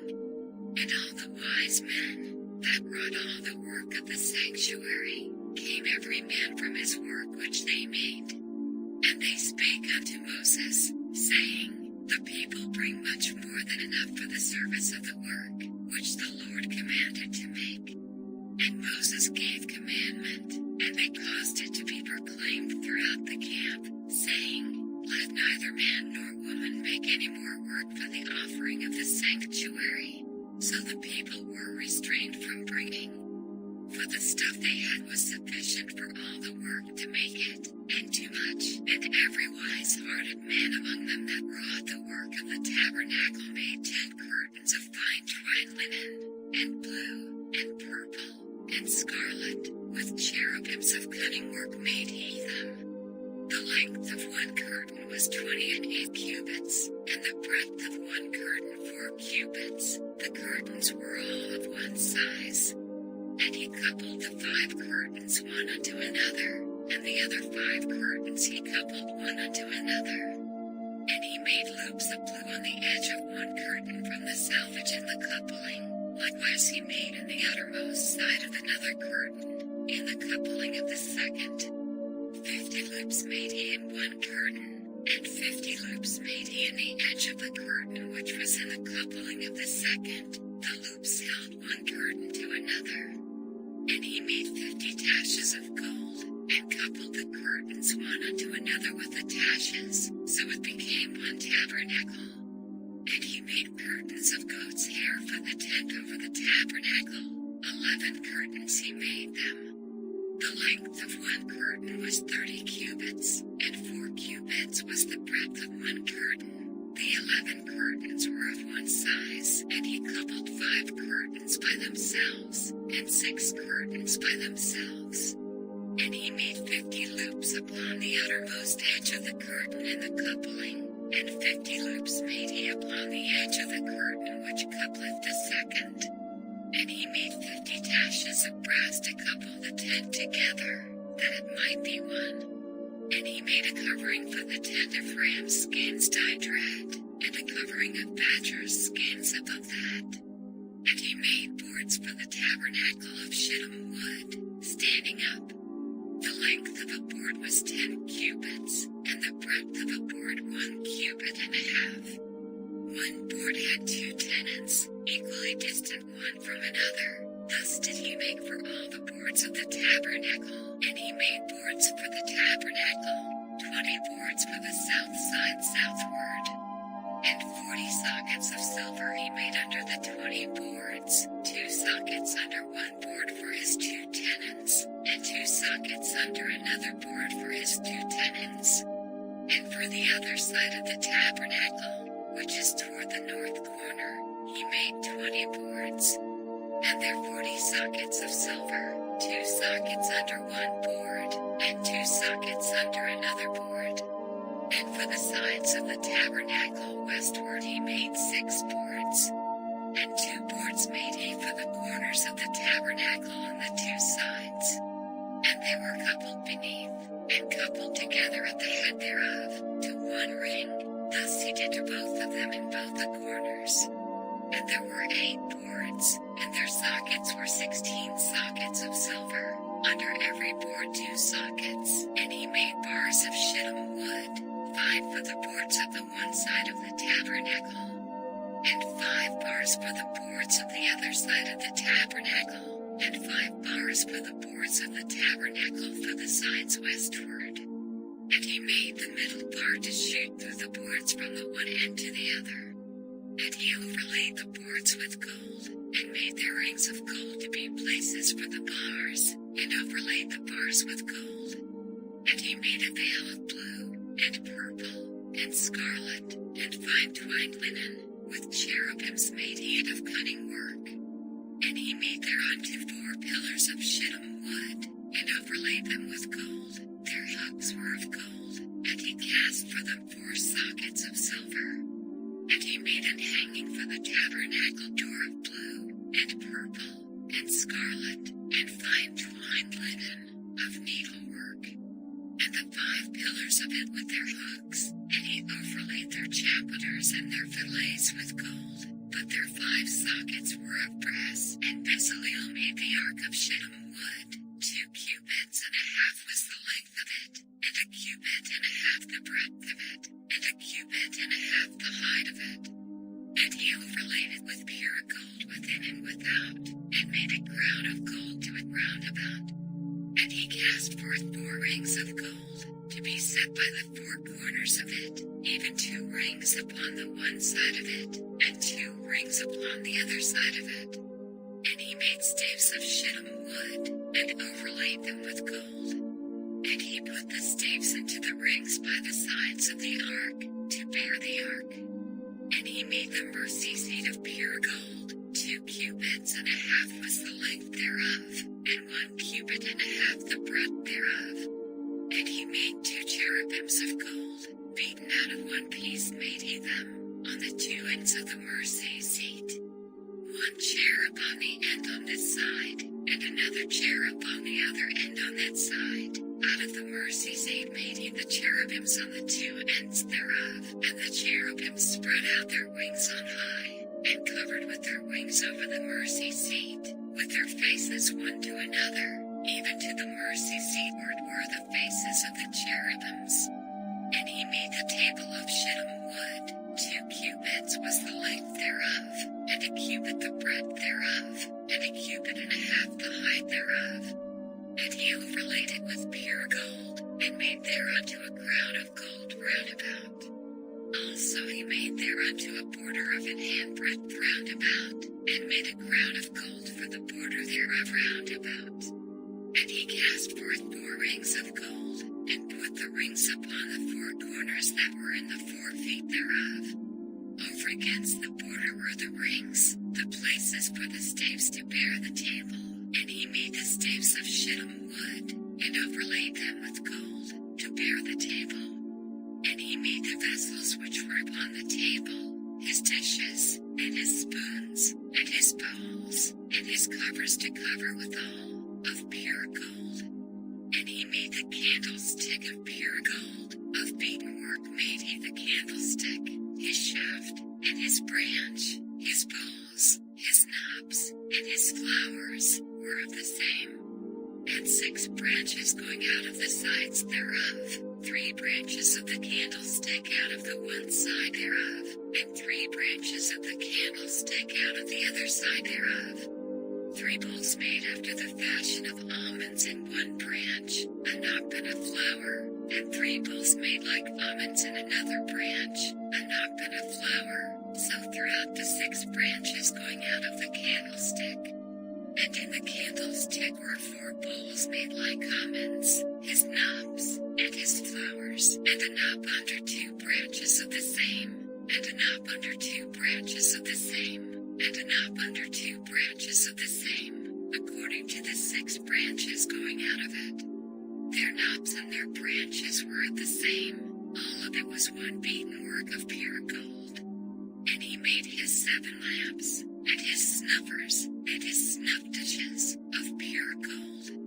Of a talent of pure gold made he it, and all the vessels thereof. And he made the incense altar of shittim wood. The length of it was a cubit, and the breadth of it a cubit. It was 4 square, and 2 cubits was the height of it. The horns thereof were of the same. And he overlaid it with pure gold, both the top of it, and the sides thereof round about, and the horns of it. Also he made unto it a crown of gold round about. And he made 2 rings of gold for it under the crown thereof, by the 2 corners of it, upon the 2 sides thereof, to be places for the staves to bear it withal. And he made the staves of shittim wood, and overlaid them with gold. And he made the holy anointing oil, and the pure incense of sweet spices, according to the work of the apothecary. And he made the altar of burnt offering of shittim wood. 5 cubits was the length thereof, and 5 cubits the breadth thereof. It was foursquare, and 3 cubits the height thereof. And he made the horns thereof and the 4 corners of it. The horns thereof were of the same, and he overlaid it with brass. And he made all the vessels of the altar, the pots, and the shovels, and the basins, and the flesh hooks, and the fire pans. All the vessels thereof made he of brass. And he made for the altar of brass and great of network under the compass thereof beneath unto the midst of it. And he cast 4 rings for the 4 ends of the grate of brass, to be places for the staves. And he made the staves of shittim wood, and overlaid them with brass. And he put the staves into the rings on the sides of the altar, to bear it withal. He made the altar hollow with boards. And he made the laver of brass, and the foot of it of brass, of the looking glasses of the women assembling, which assembled at the door of the tabernacle of the congregation. And he made the court, on the south side southward. The hangings of the court were of fine twined linen, 100 cubits. Their pillars were 20, and their brass and sockets 20. The hooks of the pillars and their fillets were of silver. And for the north side the hangings were 100 cubits. Their pillars were 20, and their sockets of brass 20. The hooks of the pillars and their fillets of silver. And for the west side were hangings of 50 cubits. Their pillars 10, and their sockets 10. The hooks of the pillars and their fillets of silver. And for the east side eastward 50 cubits. The hangings of the one side of the gate were 15 cubits, their pillars 3, and their sockets 3. And for the other side of the court gate, on this hand and that hand, were hangings of 15 cubits, their pillars 3, and their sockets 3. All the hangings of the court round about were of fine twined linen. And the sockets for the pillars were of brass, the hooks of the pillars and their fillets of silver, and the overlaying of their chapiters of silver. And all the pillars of the court were filleted with silver, and the hanging for the gate of the court was needlework, of blue, and purple, and scarlet, and fine twined linen, and 20 cubits was the length, and the height and the breadth was 5 cubits, and circled to the hangings of the court. And their pillars were 4, and their sockets of brass 4, their hooks of silver, and the overlaying of their chapiters and their fillets of silver. And all the pins of the tabernacle, and of the court round about, were of brass. This is the sum of the tabernacle, even of the tabernacle of testimony, as it was counted, according to the commandment of Moses, for the service of the Levites, by the hand of Itamar, son to Aaron the priest. And Bezaleel the son of Uri, the son of Hur, of the tribe of Judah, made all that the Lord commanded Moses, and with him was Aholiab, son of Ahisamach, of the tribe of Dan, an engraver, and a cunning workman, and an embroiderer in blue, and in purple, and in scarlet, and fine linen. All the gold that was occupied for the work and all the work of the holy place, even the gold of the offering, was 29 talents, and 730 shekels, after the shekel of the sanctuary. And the silver of them that were numbered of the congregation was 100 talents, and 1,715 shekels, after the shekel of the sanctuary. A bekah for every man, that is, half a shekel, after the shekel of the sanctuary, for every one that went to be numbered, from 20 years old and upward, for 600,000 and 3,550 men. And of 100 talents of silver were cast the sockets of the sanctuary, and the sockets of the veil, 100 sockets of the 100 talents, a talent for a socket. And of the 1,770 and 5 shekels he made hooks for the pillars, and overlaid their chapiters, and filleted them. And the brass of the offering was 70 talents, and 2,400 shekels.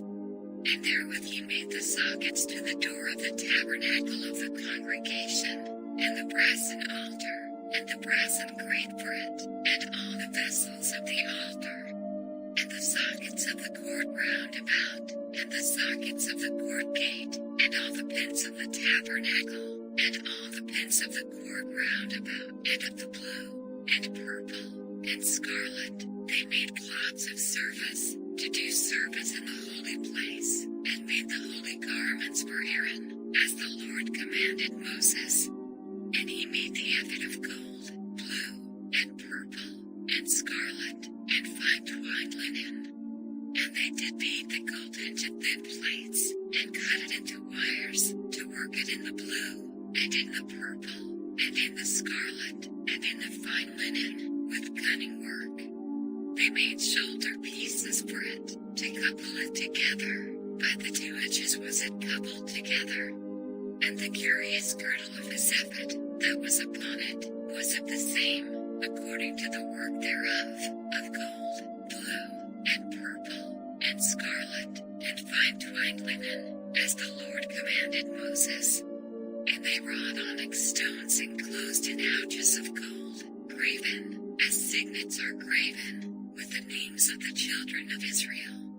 And he put them on the shoulders of the ephod, that they should be stones for a memorial to the children of Israel, as the Lord commanded Moses. And he made the breastplate of cunning work, like the work of the ephod, of gold, blue, and purple, and scarlet, and fine twined linen. It was foursquare. They made the breastplate double. A span was the length thereof, and a span the breadth thereof, being doubled. And they set in it 4 rows of stones. The first row was a sardius, a topaz, and a carbuncle. This was the first row. And the second row, an emerald, a sapphire, and a diamond. And the third row, a ligure, an agate, and an amethyst. And the fourth row, a beryl, an onyx, and a jasper. They were enclosed in ouches of gold in their enclosings. And the stones were according to the names of the children of Israel, 12, according to their names, like the engravings of a signet, every one with his name, according to the 12 tribes. And they made upon the breastplate chains at the ends, of wreathen work of pure gold. And they made 2 ouches of gold, and 2 gold rings, and put the 2 rings in the 2 ends of the breastplate. And they put the 2 wreathen chains of gold in the 2 rings on the ends of the breastplate, and the 2 ends of the 2 wreathen chains they fastened in the 2 ouches, and put them on the shoulder pieces of the ephod, before it. And they made 2 rings of gold, and put them on the 2 ends of the breastplate, upon the border of it, which was on the side of the ephod inward. And they made 2 other golden rings, and put them on the 2 sides of the ephod underneath, toward the forepart of it, over against the other coupling thereof, above the curious girdle of the ephod. And they did bind the breastplate by his rings unto the rings of the ephod with a lace of blue, that it might be above the curious girdle of the ephod, and that the breastplate might not be loosed from the ephod, as the Lord commanded Moses. And he made the robe of the ephod of woven work, all of blue. And there was an hole in the midst of the robe, as the hole of an habergeon, with a band round about the hole, that it should not rent. And they made upon the hems of the robe pomegranates of blue, and purple, and scarlet, and twined linen. And they made bells of pure gold, and put the bells between the pomegranates upon the hem of the robe, round about between the pomegranates. A bell and a pomegranate, a bell and a pomegranate, round about the hem of the robe to minister in, as the Lord commanded Moses. And they made coats of fine linen of woven work for Aaron, and for his sons, and a mitre of fine linen, and goodly bonnets of fine linen, and linen breeches of fine twined linen, and a girdle of fine twined linen, and blue, and purple, and scarlet, of needlework, as the Lord commanded Moses. And they made the plate of the holy crown of pure gold, and wrote upon it a writing, like to the engravings of a signet, holiness to the Lord. And they tied unto it a lace of blue, to fasten it on high upon the mitre, as the Lord commanded Moses. Thus was all the work of the tabernacle of the tent of the congregation finished, and the children of Israel did according to all that the Lord commanded Moses, so did they. And they brought the tabernacle unto Moses, the tent, and all his furniture, his taches, his boards, his bars, and his pillars, and his sockets, and the covering of ram's skins dyed red, and the covering of badger skins, and the veil of the covering, the ark of the testimony, and the staves thereof, and the mercy seat, the table, and all the vessels thereof, and the showbread, the pure candlestick, with the lamps thereof, even with the lamps to be set in order, and all the vessels thereof, and the oil for light, and the golden altar, and the anointing oil, and the sweet incense, and the hanging for the tabernacle door, the brassen altar, and his grate of brass, his staves, and all his vessels, the laver and his foot, the hangings of the court, his pillars, and his sockets, and the hanging for the court gate, his cords, and his pins, and all the vessels of the service of the tabernacle, for the tent of the congregation, the cloths of service to do service in the holy place, and the holy garments for Aaron the priest, and his sons' garments, to minister in the priest's office, according to all that the Lord commanded Moses. So the children of Israel made all the work. And Moses did look upon all the work, and, behold, they had done it as the Lord had commanded, even so had they done it. And Moses blessed them, and the Lord spake unto Moses, saying, On the first day of the first month shalt thou set up the tabernacle of the tent of the congregation, and thou shalt put therein the ark of the testimony, and cover the ark with the veil. And thou shalt bring in the table, and set in order the things that are to be set in order upon it, and thou shalt bring in the candlestick, and light the lamps thereof. And thou shalt set the altar of gold for the incense before the ark of the testimony, and put the hanging of the door to the tabernacle. And thou shalt set the altar of the burnt offering before the door of the tabernacle of the tent of the congregation. And thou shalt set the laver between the tent of the congregation and the altar, and shalt put water therein. And thou shalt set up the court round about, and hang up the hanging at the court gate. And thou shalt take the anointing oil, and anoint the tabernacle, and all that is therein, and shalt hallow it, and all the vessels thereof, and it shall be holy. And thou shalt anoint the altar of the burnt offering, and all his vessels, and sanctify the altar, and it shall be an altar most holy. And thou shalt anoint the laver and his foot, and sanctify it. And thou shalt bring Aaron and his sons unto the door of the tabernacle of the congregation, and wash them with water. And thou shalt put upon Aaron the holy garments, and anoint him, and sanctify him, that he may minister unto me in the priest's office. And thou shalt bring his sons, and clothe them with coats. And thou shalt anoint them, as thou didst anoint their father, that they may minister unto me in the priest's office, for their anointing shall surely be an everlasting priesthood throughout their generations. Thus did Moses, according to all that the Lord commanded him, so did he. And it came to pass in the first month in the second year, on the first day of the month, that the tabernacle was reared up. And Moses reared up the tabernacle, and fastened his sockets, and set up the boards thereof, and put in the bars thereof, and reared up his pillars. And he spread abroad the tent over the tabernacle, and put the covering of the tent above upon it, as the Lord commanded Moses.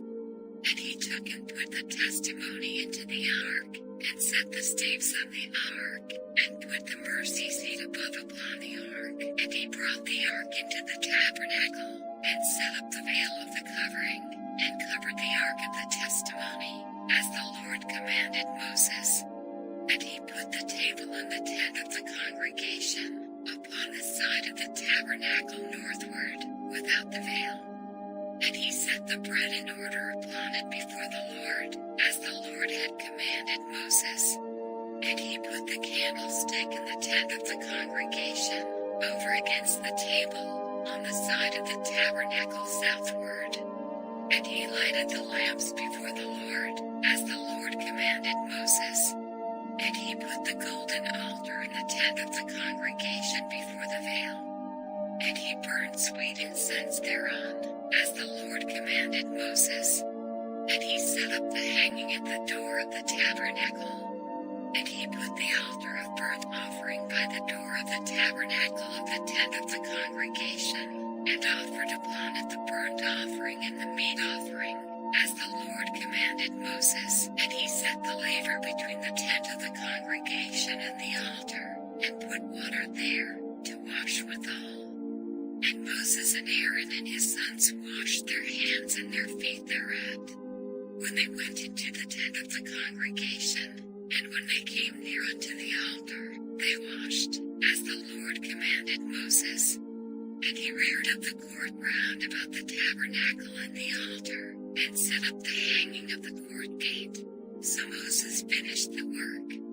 Then a cloud covered the tent of the congregation, and the glory of the Lord filled the tabernacle.